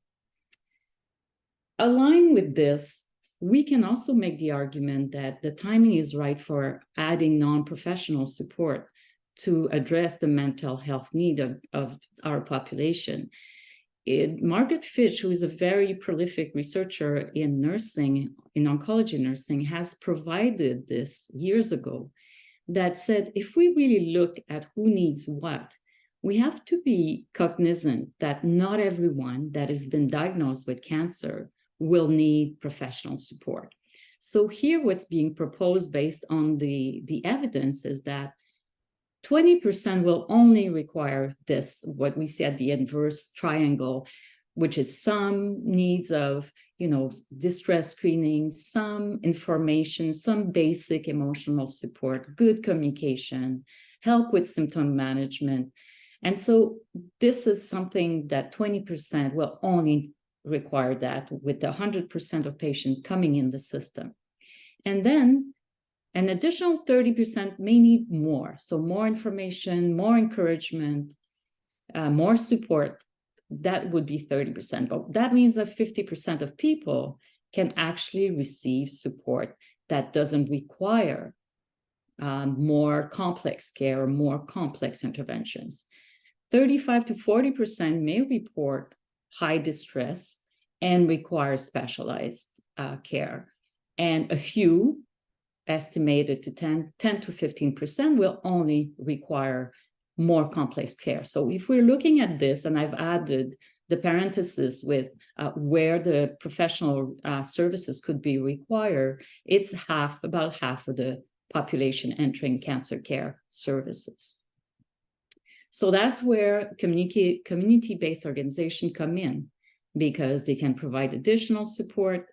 They can address multi-dimensional needs, sometimes as easy as I need a little more information on nutrition, or I need information about how to tell my diagnosis to my children. And it's seen as not competing with professional care, but it is complementary. And sometimes people are very happy just to get this kind of care. So what's been, and we've talked about this in this conference, this notion of co-designing and co-creation. With the push to have more access to support, there's also been more openness to ensure that we involve users in identifying the solutions to this problem of access to mental health support. And the best way to do this is definitely to have conversations among all stakeholders, and that includes, of course, the professionals, but also volunteers, patient caregivers. They're the users of services, and often they're well positioned to say, this would be useful for me, and that I would not require. So it encourages also productive exchanges. When we talk about co-design, we do need to talk about what is the shared views of what would be needed, and then push it to have concrete actions. And many people have seen this, the 3 key concepts when we talk about co-design of co-creation. And these concepts make sure that it is an upstream approach rather than a top-down approach. And at many keynotes in this conference, including Dr. Nahid Dosani, have talked about this, how an upstream approach, which means you start from where people are and you bring that up, ensures that you are meeting the needs of people that need it the most. So if we bring it to psychosocial oncology, And we look at nationally what's going on in the field of cancer care. As I just finished my term as president of CAPO, the Canadian Association of Psychosocial Oncology. And one thing that was really important to us was to look at advocacy. And again, we've talked a lot about advocacy in this conference, but we wanted to know, can we find advocates and organizations that advocate for the need? And it's really in line with the Canadian Association Psycho-Oncology vision, which is to make sure that we offer the care that optimizes health and well-being and healing for every Canadian affected by cancer. And, you know, our mission is to foster best practices in all these areas of psychosocial oncology through innovation and indication, research and knowledge translation or implementation science, clinical and community care, and leadership and advocacy.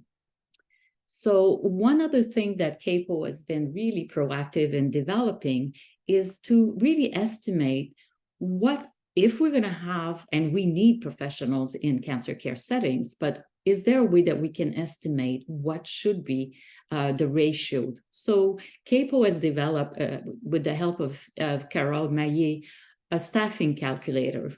In this case, they started with social work, but they're moving on to psychology. And I'm just going to run through this equation just to see how they came up with how to estimate how many full-time equivalent of a certain person on the team is needed. So if a cancer center is seeing 3,000 new patients per year, which is typical of a large university-affiliated cancer care center, the clinical guidelines show that about 35% of those that come in may need to talk to a social worker about some issues, whether it's return to work or staying at work while they're undergoing chemotherapy. So 1 in 3, more or less, would at least need to touch base with a social worker. And as I said, it's based on clinical guidelines. So that means that about 1,050 patients would need to be seen.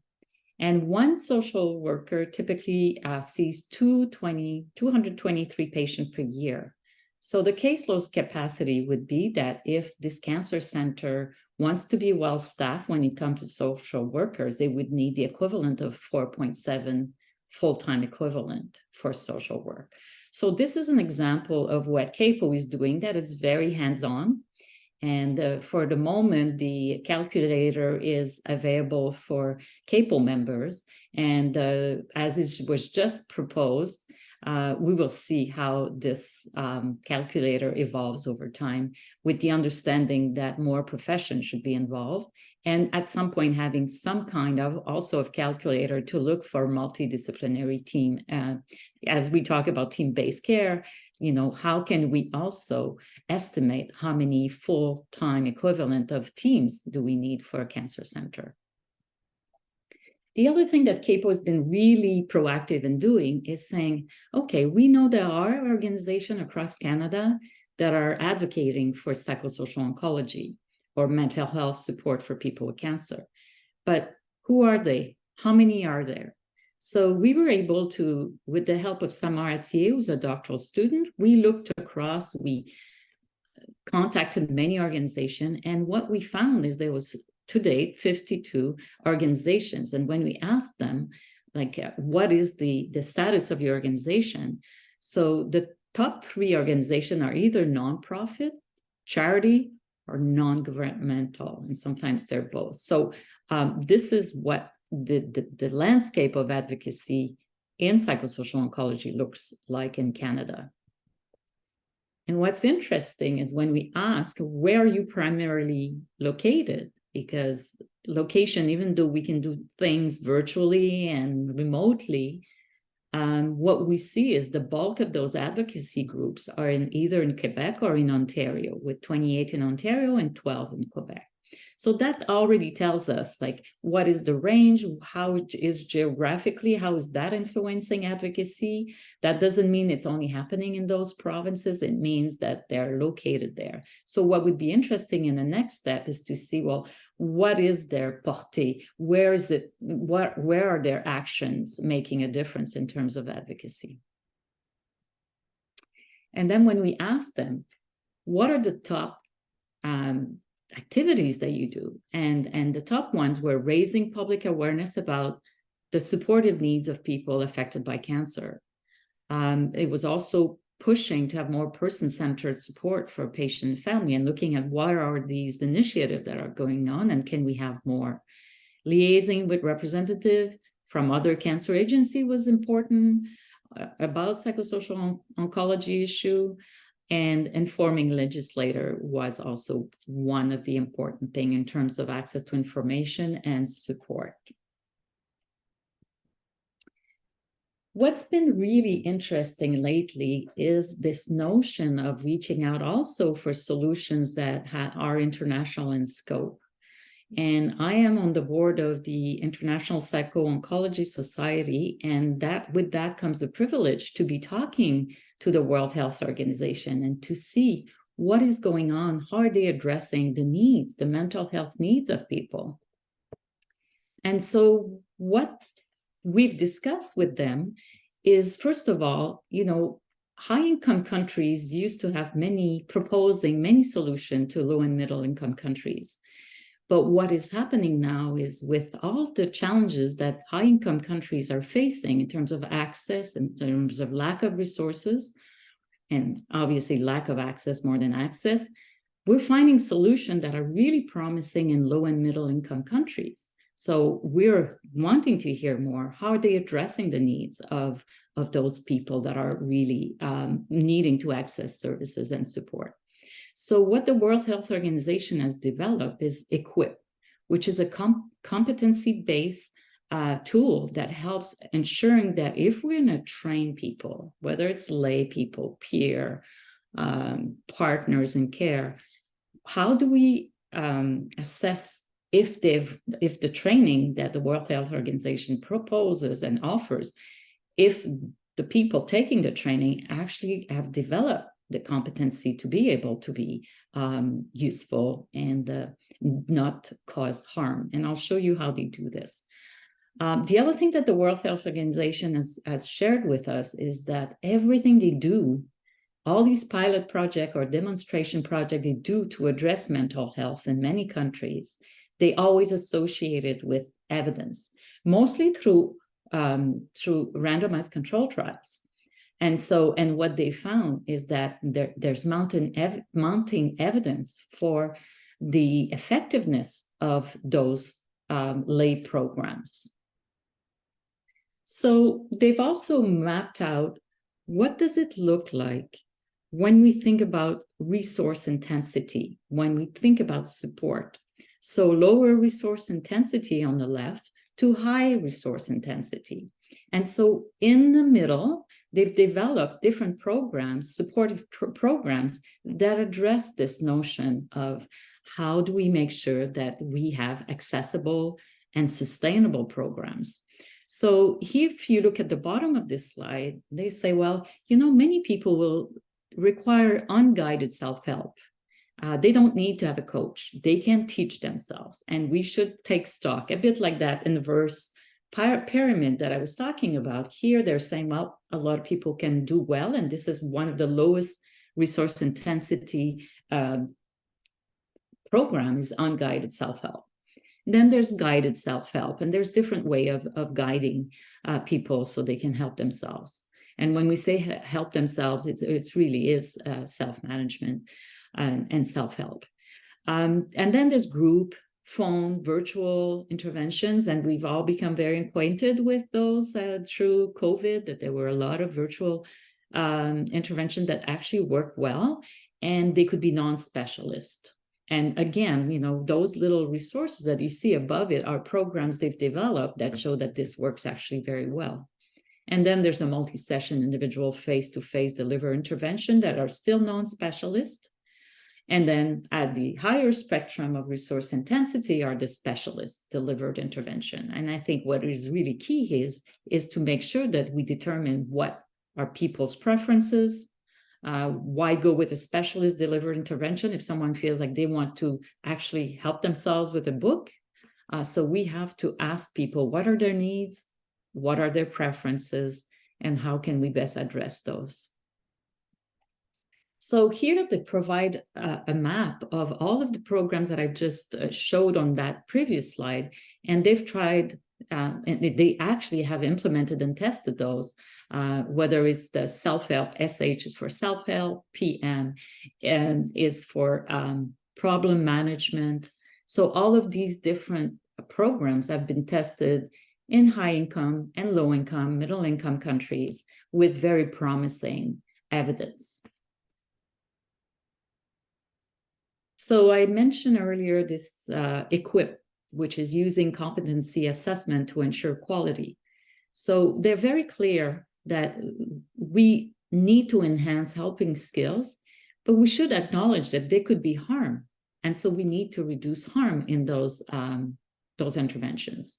And so they provide a website with all the tools that you need to assess competency. I'll give an example after this slide.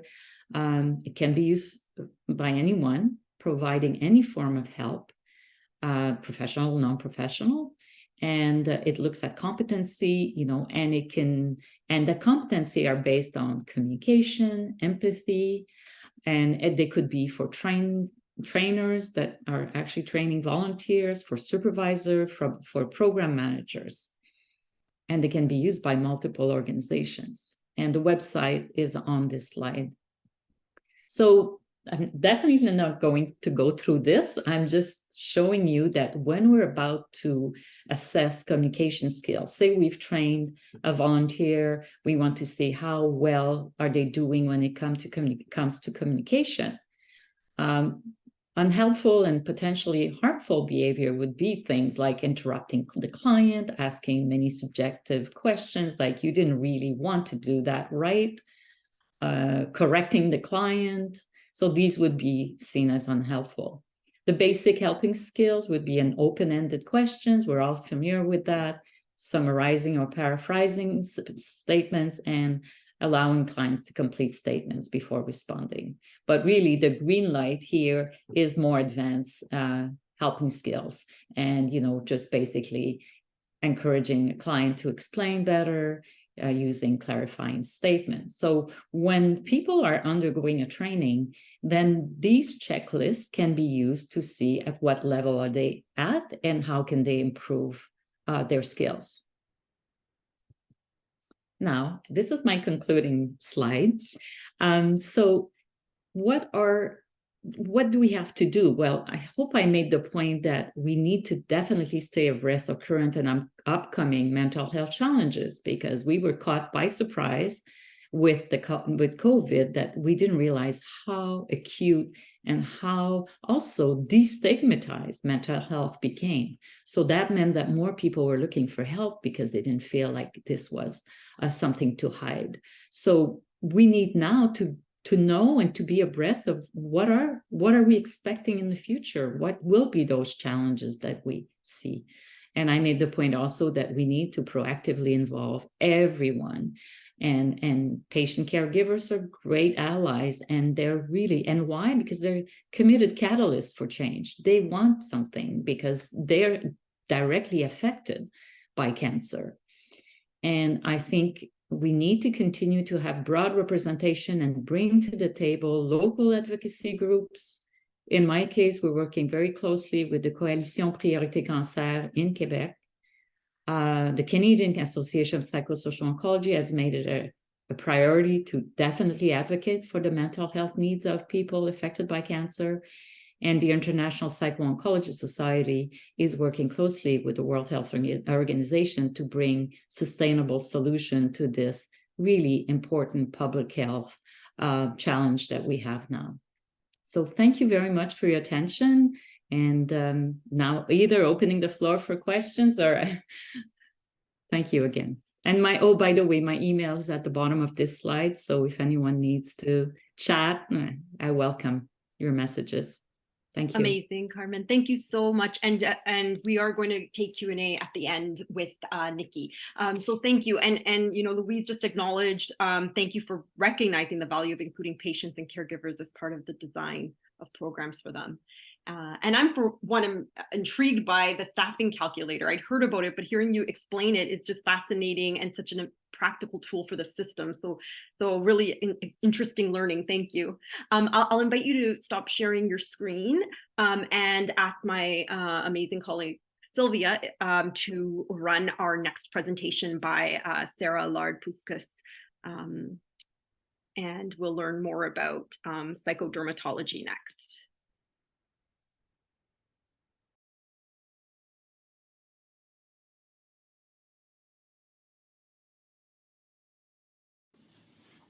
Hello everyone, I'm truly honored to be part of this wonderful event, the 8th Annual Patients Redefining the Future of Healthcare in Canada Summit. I believe in the collective power of all those who want to improve our healthcare system, in our exponential creative potential dedicated to changing mentalities in the health sector, in the ability of patients and healthcare professionals to model a new normal, encouraging practices, redefining the field of psychodermatology. So psychodermatology aims to erase the border between physical and psychological aspects of patients struggling with chronic cutaneous disorder. The negative impact of conditions such as psoriasis, acne, eczema, alopecia, rosacea are not limited to the visible expression of these diseases.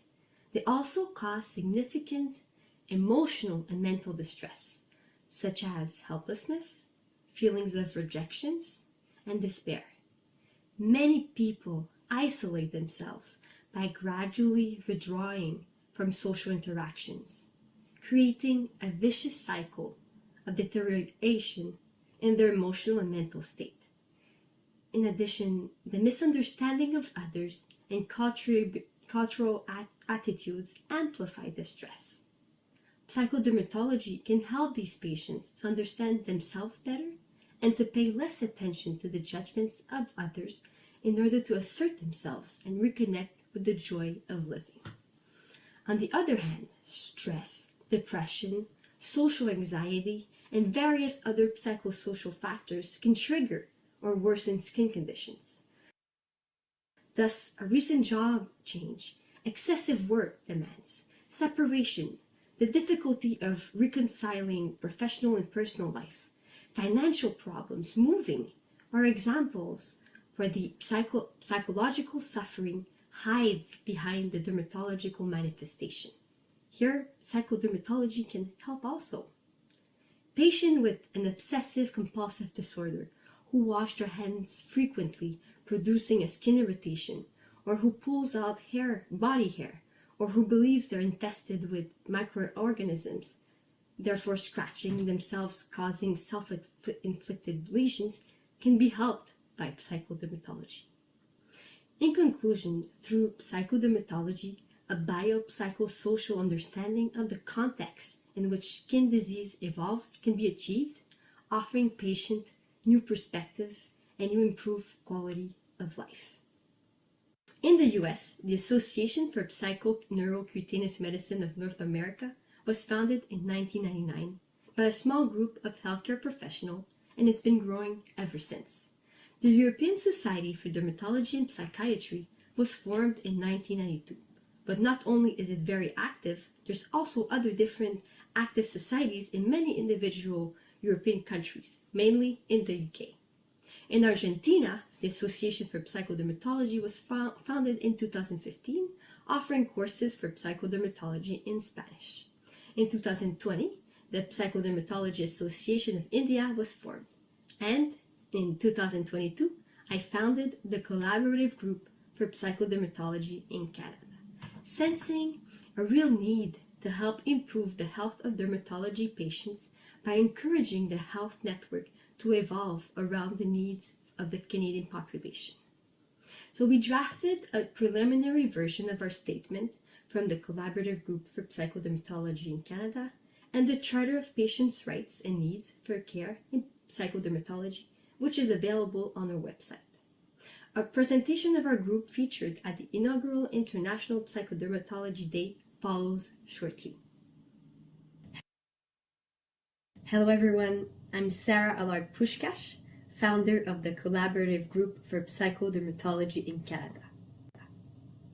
At the APMNA meeting in New Orleans in March 2023, we have presented together with Dr. Jafferani the concept of the World Day of Psychodermatology, and I'm thrilled to participate at the inaugural celebration of this wonderful day. The co-founders are Professor Mohamed Jafferani, President of the Association for Psychoneurocutaneous Medicine of North America, Dr. Estela Maria Malatesta, founder and president of the Medical, Psychiatric, and Dermatological Association in Argentina, Dr. Samantha Contijo, dermatologist, Dr. Fabienne Gagnon, legal and occupational psychiatrist in Quebec, Canada, and Dr. Jeff Donovan, dermatologist, medical director in Whistler, BC, Canada.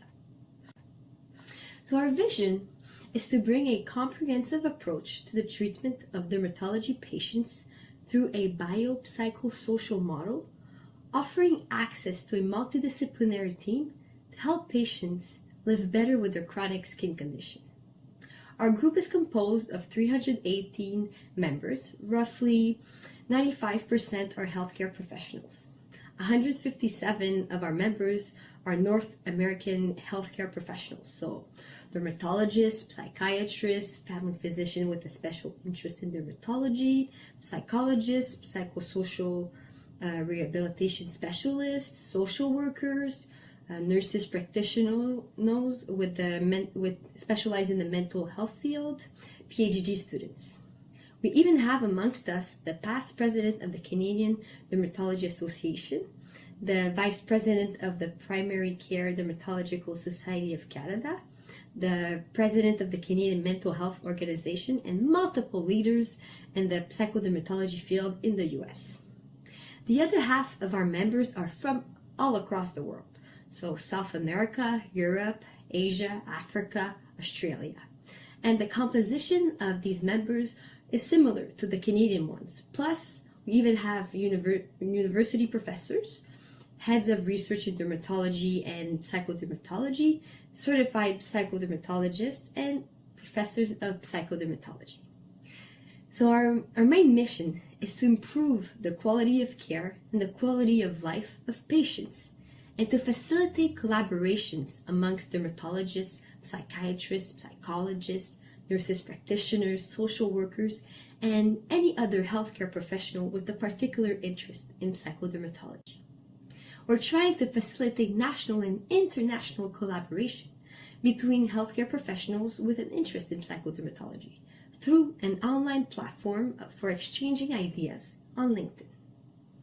Our goals are to facilitate access to psychological, psychiatric resources in dermatologist offices, introduce the basic concepts of psychodermatology into the curriculum of dermatology and psychiatry residents, provide information to health professionals so that they can participate in training in psychodermatology field given abroad, so for example in Europe or in the States, and possibly have courses in Canada in the future. We want to develop also an online self-learning platform for patients to equip them with self-care tools and allow them to cultivate strategies and techniques to relieve their symptoms. We want to issue therapeutic guidance adapted to Quebec and Canadian cultural mosaic. We want to also facilitate national and international collaboration between healthcare professionals and psychodermatology through an online platform for exchanging ideas in the field. We want to contribute in the emerging body of research and at the regional and national level in the field of psychodermatology. We want to also open a dialogue with partnered patients struggling with chronic skin condition in order to learn their perspective in relation to psychodermatology and to gather information regarding the burden of living with their dermatological conditions. We want to improve on the national level awareness concerning psychodermatology within the general public politicians, decision makers, patient groups, family physicians, dermatologists, psychologists, psychiatrists, and allied healthcare professionals. We strive to be as impactful as possible in pioneering the changes needed to change the lives of all those affected by dermatological condition in Canada. With the help of Dr. Jafferani, we have become the Canadian representatives of the APMNA, hence forging a strong bond in implementing psychodermatology all across the North American continent.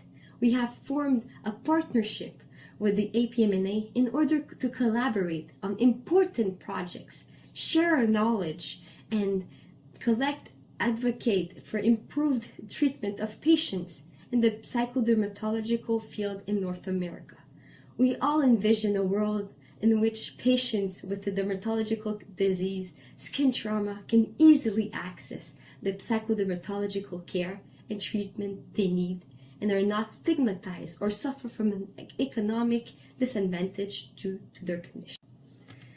Aware of the importance of working together, we have developed a partnership with a multitude of dermatologic patient organizations in Canada, such as the Canadian Psoriasis Society, Eczema Québec, Hydradenitis and me, and others also. This allows us to share our knowledge, collaborate on important projects, and collectively advocate for improved treatment of patients through psychodermatology. We have also written and are also in the process of writing articles in different provincial and Canadian-wide newspapers advocating for psychodermatology. The collaborative group in psychodermatology has attended different conferences, international conferences. So for example, we participated in the Global Skin Elevate 2023 conference, where 200 dermatology patient organization leaders focused on strengthening connections across world regions and dermatological diseases areas. We received updates on the latest issue facing dermatology patients and patient organizations all over the world. Also, the collaborative groups for psychodermatology in Canada presented at the European Academy of Dermatology and Venereology Congress in Berlin. We have also become members of different dermatological associations with which we work together on different projects. For example, with the International Alliance for Dermatology Patient Organization, Global Skin, we participate in a patient-oriented study, the Global Research on the Impact of Dermatological Diseases, GRID, which focuses to develop a new patient impact measurement tool, a questionnaire called the Patient Reported Impact of Dermatological Diseases, PRID. Also, the World Skin Health Coalition will launch in 2024 a worldwide campaign to bring global awareness to the skin diseases and conditions millions of people around the world are facing every day. In preparation for the campaign, the coalition is gathering information that will inform the impactful message. Together with different associations around the world, our group is gathering this information and will participate in the upcoming campaign. In conclusion, with a resolute vision of the future, the collaborative group for psychodermatology brings together a multitude of professionals dedicated to transforming health for the benefit of all in Canada. We promote the creation and adoption of psychodermatology by attracting the best brains in the world. We encourage the exchange of knowledge, know-how, and expertise of partners in order to achieve our objectives and attain the implementation of psychodermatology in Canada. Thank you and have a wonderful day. Thank you for playing that, Sylvia, and to Sarah, who couldn't be here, but if you have questions, I'm sure she'll appreciate us sending them to her. Another amazing initiative to learn about. So I'm excited to turn it over to our next speaker and learn from her personal experiences, which will be really interesting to hear, and then to invite Carmen and Nikki for Q&A. So thank you so much, Nikki. I'll turn it over to you. Thanks so much. I am speaking to you today from the traditional territory of many nations, including the Mississaugas of the Credit, the Anishinaabe, the Chippewa, the Haudenosaunee, and the Wendat. As a settler on this land, otherwise known as Toronto, I strive to deepen my own understanding of local Indigenous communities. I commit to reframing my responsibilities to land and community. And so far, my journey in that has been really exciting and invigorating. I come with respect for this land and for those who have resided and do reside here. So I was asked to speak about me and my family's experience accessing mental health care over the past few years, which we all know has been, and we've heard from other speakers, has been an interesting journey. Just a brief introduction to me that's kind of relevant to my story in this is that I have a psychology and social work background. I've worked in nonprofits really all my working life, mostly serving communities at all levels, local, provincial, national, and international. And the approach I'm going to take and look at in this presentation is that I have an unremarkable story, and I believe that all stories should be unremarkable, but they're not. And the reason why mine ended up being unremarkable is that I have privilege and intersecting privileges. I know that Dr. Marcia Anderson spoke about that in her talk, which I found really interesting. So as I'm talking, I really invite you to think about how the story could have been really different without these kinds of privileges and without having access to various things that are social determinants of health. And I will call attention to some of those as I go. Reflect on what that experience would or could have been like. And also think about the intersectional approach, both as it relates to lack of access, that different, the intersection of different kinds of oppression, and what the impact is on that, but also the privilege of access and how different kinds of privilege can also come together to have a bearing on access, why that is, as Dr. Anderson noted, is that when some groups are kept out, others, that's to make space for others to be in. So the most recent situation around mental health was that we had a teenager who required mental health care that we suspected was beyond what self-help or counseling alone could provide.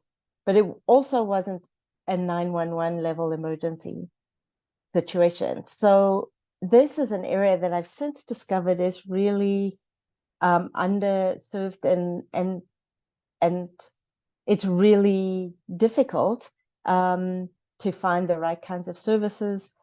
And so it was an interesting journey in that. The deep distress in this situation was real and painful, and we felt quite helpless. So the first kind of privilege that I want to talk about is that as somebody who had worked in nonprofits and had a background in social work and psychology, I knew the system. I knew the resources, and I thought that would make it quite easy, even though I knew that wait times were really long. And so that was an immense privilege. I started with people that I new in the fields of psychology and psychiatry and reached out to them. And I thought it would be simple. Several things became apparent. Some of them were no longer active in the field. And I found that those who were in private practice, their private practices were full, and had very long wait lists. And even in private practice, the wait lists are about 2 years long. Also, people in private practice tended to focus their services on a particular group. So some didn't serve youth, some only served a particular subset of youth, and none of them were particularly relevant for our situation. So that journey also took an enormous amount of work. And this is where another kind of privilege comes in, is that at this time I had the time and was able to do that work. I had, we were lucky enough to be able to support that. It meant lots of time searching websites, emailing various psychologists, following up on suggestions and referrals from really helpful people, friends and colleagues, filling out forms, waiting for responses, sending a lot of emails. So, just think about what that is like. I knew the lay of the land, and I was, I had easy access to computer. I had time in my day to do this. All really important and very meaningful areas of privilege. So think about what it's like to have to face all that when you don't have that.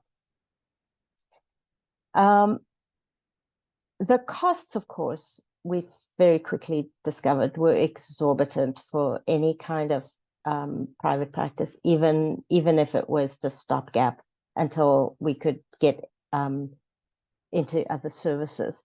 And even more exorbitant than I had remembered private practice being. I think I was quite shocked. We also had the great privilege of being able to consider EAP services, so Employee Assistance Program, which is part of a benefits package. Not everyone has access to benefits through the workplace. And EAPs are another really important and helpful support, but only accessible to those who have benefits through their work.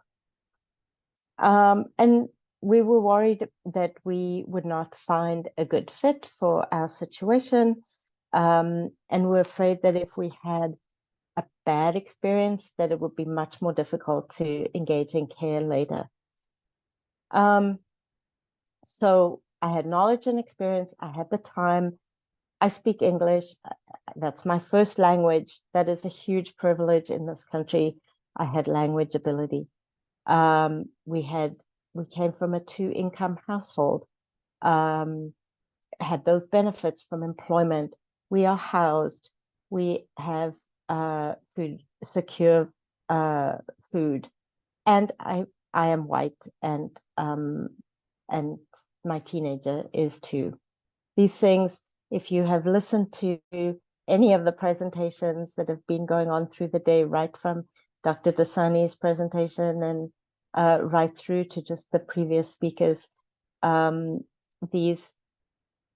can see how these intersecting privileges are the other side of the coin to the intersecting oppressions. After some time struggling in this way, I eventually approached our family doctor at the community health center. Now, I've long been a huge fan of the community health center model. And I'm going on a slight digression, but it's actually also relevant, and also considering the other presentations in this panel. So when I first came here and was a newcomer to Canada, I was here I hadn't been here very long. I was here on a visitor's visa with no access to OHIP and no benefits or insurance from home. and I noticed a small mole or freckle really on my ear, and it was growing. So I was a bit worried. I had no OHIP, but my partner, who grew up in this country and is Canadian, knew that I could go to a CHC. I was seen there immediately, no wait, by an amazing nurse practitioner who was so skilled and who knew that what she was looking at needed to be biopsied. She knew exactly what it was. So to cut a long story short, a couple of months later, I had minor day surgery to remove a stage 1 melanoma and required no further treatment. This is what I describe as the unremarkable story. That nurse practitioner in that community health center, her actions literally saved my life. So back to our mental health search, our family doctor at the CHC, another incredibly wonderful human being, completed a referral to CAMH, which was much faster and more efficient than doing it ourselves, but also offered incredible support to a teenager to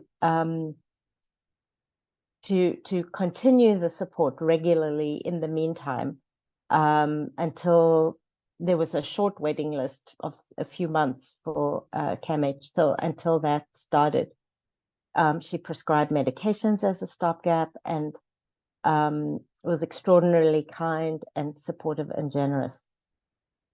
She followed up. She made sure we didn't fall through any cracks. This is healthcare as it should be, except for the long wait lists for all the other services, I have to say. Fast forward to today, our team is stable with wraparound, comprehensive, ongoing care that includes peer support as part of the team. It's a really incredible team-based approach. Has a job and a partner and dreams and ambitions. This, again, is how it should be for everyone. But we know it's not. So let's think about the scenarios for this scenario, these same stories. If we think about my first experience when I was a newcomer, what about the newcomer who doesn't speak English? What about the newcomer who doesn't know anyone in Canada? I was lucky enough that my partner is Canadian. What about the newcomer who doesn't know that they have access to healthcare without OHIP? They would wait, and we all know what the consequences of that wait would be.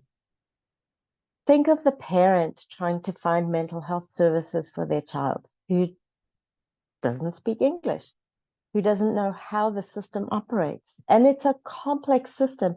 Even with my knowledge, we really struggled and felt lost and helpless a lot of the time. What about the person who has other children with needs? What about a single parent who is juggling jobs and school and often multiple jobs just to get by and pay rent? And that all the work that's involved in trying to find your way around the system, there's no time for that. How is that affecting them? How about the parent trying to find mental health services for their child when they are living at home with a violent partner? How about someone who's experiencing their own mental health concerns at the same time?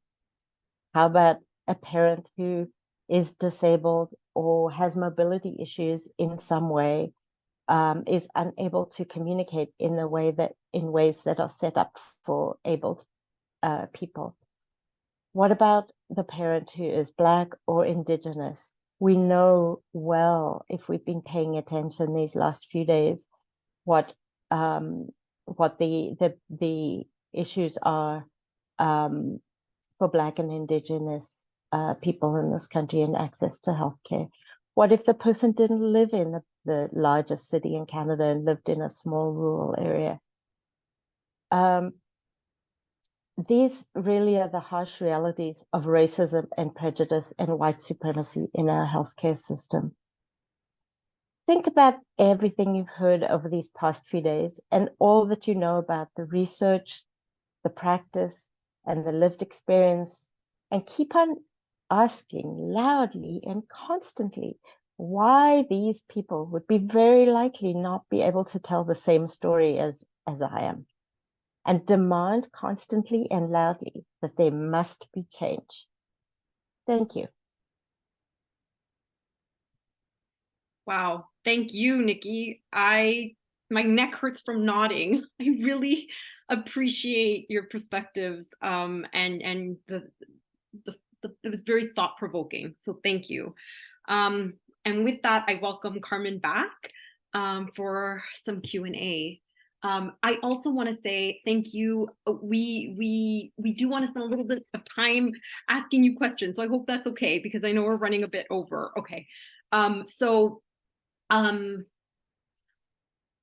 That was a very moving presentation, so I'm just catching my thoughts a little bit. I do want to start by maybe I'll go back to Carmen to start briefly, and if others have questions, please pop them in the chat. But I do have a couple myself. So Carmen, again, the work that CAPA was doing is amazing, and again, we appreciate that patients are being engaged. What do you see as some of the challenges, as well as the biggest opportunities for further integrating mental health and psychosocial supports in care in oncology? Well, I think we're doing a really good job at now asking people how they're doing in terms of potential psychological distress. So typically, we have in most cancer centers across Canada have the distress screening or distress assessment tools that they give, and then they are able to act on anyone that's reporting higher than average symptoms. They're able to act on. One of the complaint or the challenge that we have is capacity. So we've had comments from patients that say, I keep reporting that I'm anxious at a level from 0 to 10 at the level of 7. And every time I come to my appointment, I tell the staff on my sheet that I'm a 7, and nothing is done about it. And so one of the push now is to prioritize that if we're going to measure something, if we're going to assess something, we need to do something about it. It's not enough just to ask people where they're at. And I think that when you ask me what is promising is that we do attend to that. What is the challenge is that once we attend, we don't have the resources to address it if people have unmet needs. So I would say those are the most pressing challenges that the system has. That's why complementary support, that while they're waiting to see a professional, if they could be speaking with a trained volunteer, that for many people is very useful. Thank you. Thank you for confronting that challenge clearly. And we're going to come back, I'm sure, with another follow-up question. There's a question for Nikki. Where do you think the pressure should be applied for changing the barriers that you talked about? Well, I mean, the simple answer is everywhere, but I know that won't satisfy you, Louise, and nor should it. But, you know, there's systemic change and there's individual change, and they have to both happen, because the systemic change without the individual change is not going to have, it's going to have limited impact. So, you know, I found Diana's presentation yesterday as well, or the couple of presentations around homelessness, really interesting, because that's the kind of approach, and it's you know, it mirrors an anti-racist approach. And you know, like so much analysis needs to be done about how systems are set up that that give advantage to certain people and disadvantage others. And there are many organizations and individuals doing that analysis. I think it's just, you know, pulling that together, having access to that. but both systems and individuals need to make huge changes. Thank you. And thank you for the changes you're helping to advance by presenting at things like this and sharing your experiences. And so briefly, before I have one more question for Carmen, there's a comment. One important consideration is that there are many different types of mental health care therapy types that help for different types of diagnosis. So what works for situational depression, for example, from a diagnosis of cancer or other disease may not help for PTSD or clinical/chronic depression.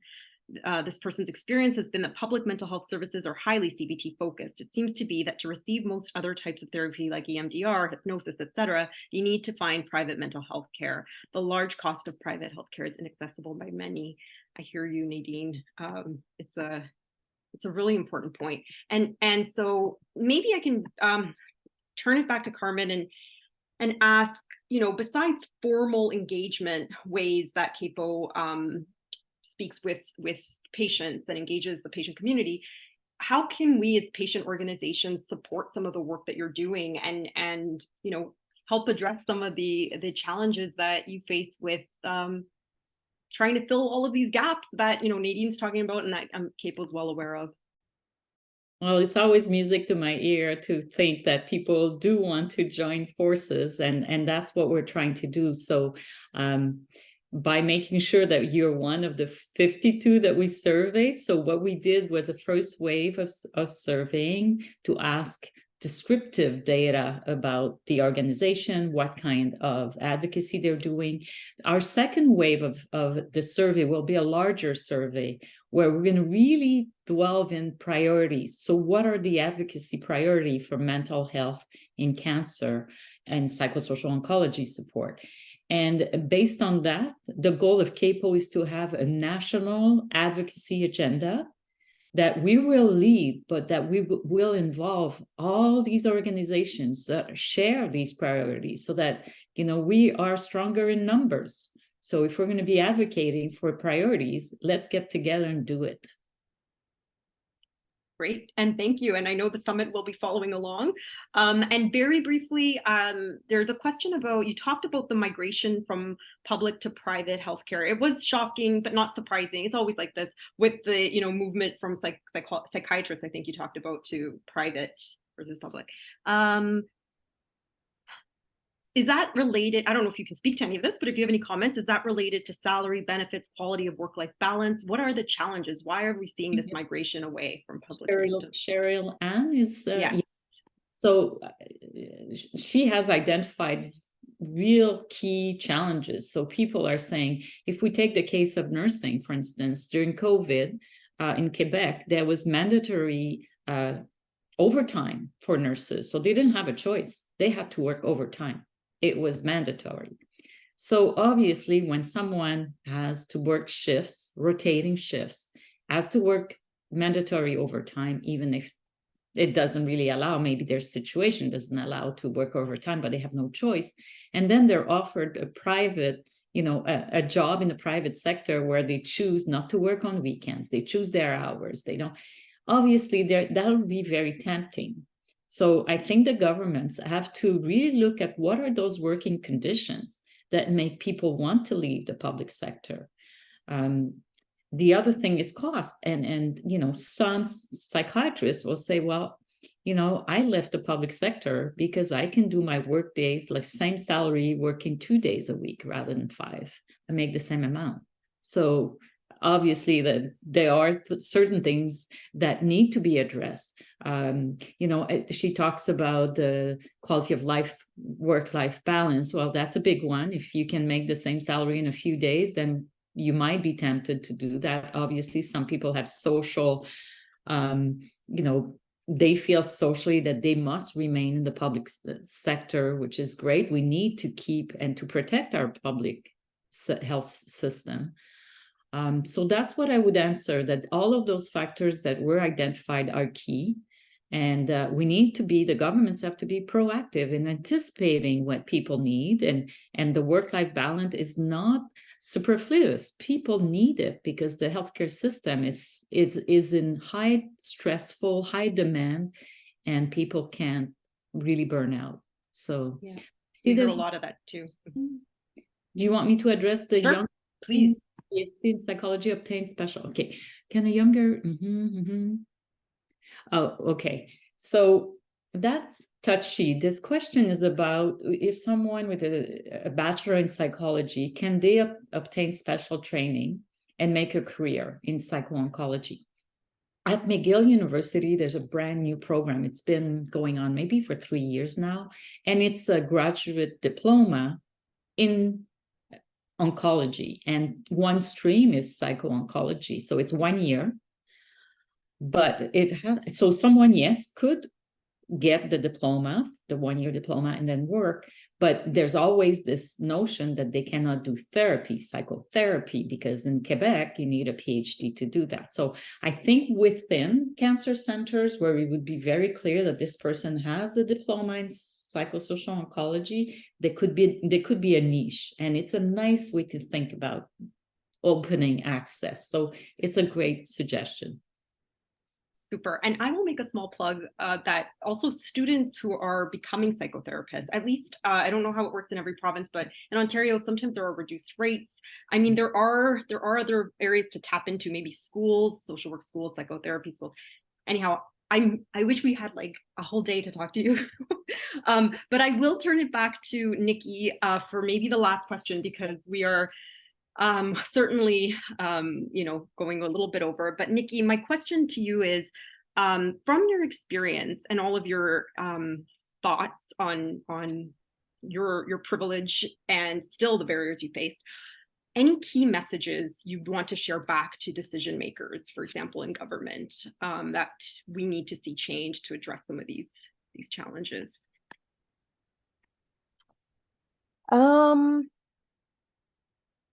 I mean, I think that there's the information that's coming out now about the real impact of both systemic and personal racism and prejudice in not just the healthcare field, but we're talking about that specifically right now. So in the healthcare field, is really an important advocacy tool. And all levels of government are involved in some way. Yes, it is a provincial jurisdiction, but there's federal involvement as well, and local involvement. And so, I think that, I mean, I've long worked with community agencies around, people are always looking at, if you're thinking about diversity, you're always looking at, so who are the people who are showing up who are our clients? Are they diverse? What's the diversity of our clients? The real question is who's not coming, and to really get a handle on that, and to say, and why are they not coming? And so that's the challenge, I would say, for service provision. But that information can also be carried through to the policymakers, right? To talk about what changes and to really inform policy change. Yeah. Fantastic. Thank you, Nikki. And it does reflect back on a lot of what we heard too, in terms of data, in terms of the comments about actually asking people and serving the people you're serving to find out what their needs are. So fantastic. I don't see any last questions, and I feel like we've kept you both really beyond what you expected, and you're so gracious, and we really, really appreciate your talks and your time and your engagement with us. So thank you so very much. We hope to keep in touch, and I'm sure we will. And we look forward to sharing a report back from the summit with you both. So thank you again very much. Great. Thank you for the opportunity. Yes, thank you. I am also grateful to others on this call who are so committed to what we've been learning about. We are, of course, running behind time. So what we're hoping is if some of you are still able to join us for a breakout that'll go a little bit longer until 4:30 Eastern time, we'll take as many people as we can to help us formulate some thoughts from today. And I know I'm sure there are lots but we will take what we can today and feed it into what we do together tomorrow. So very, very brief reminders. If you are a patient or caregiver or a group that represents them, tomorrow's session is for you.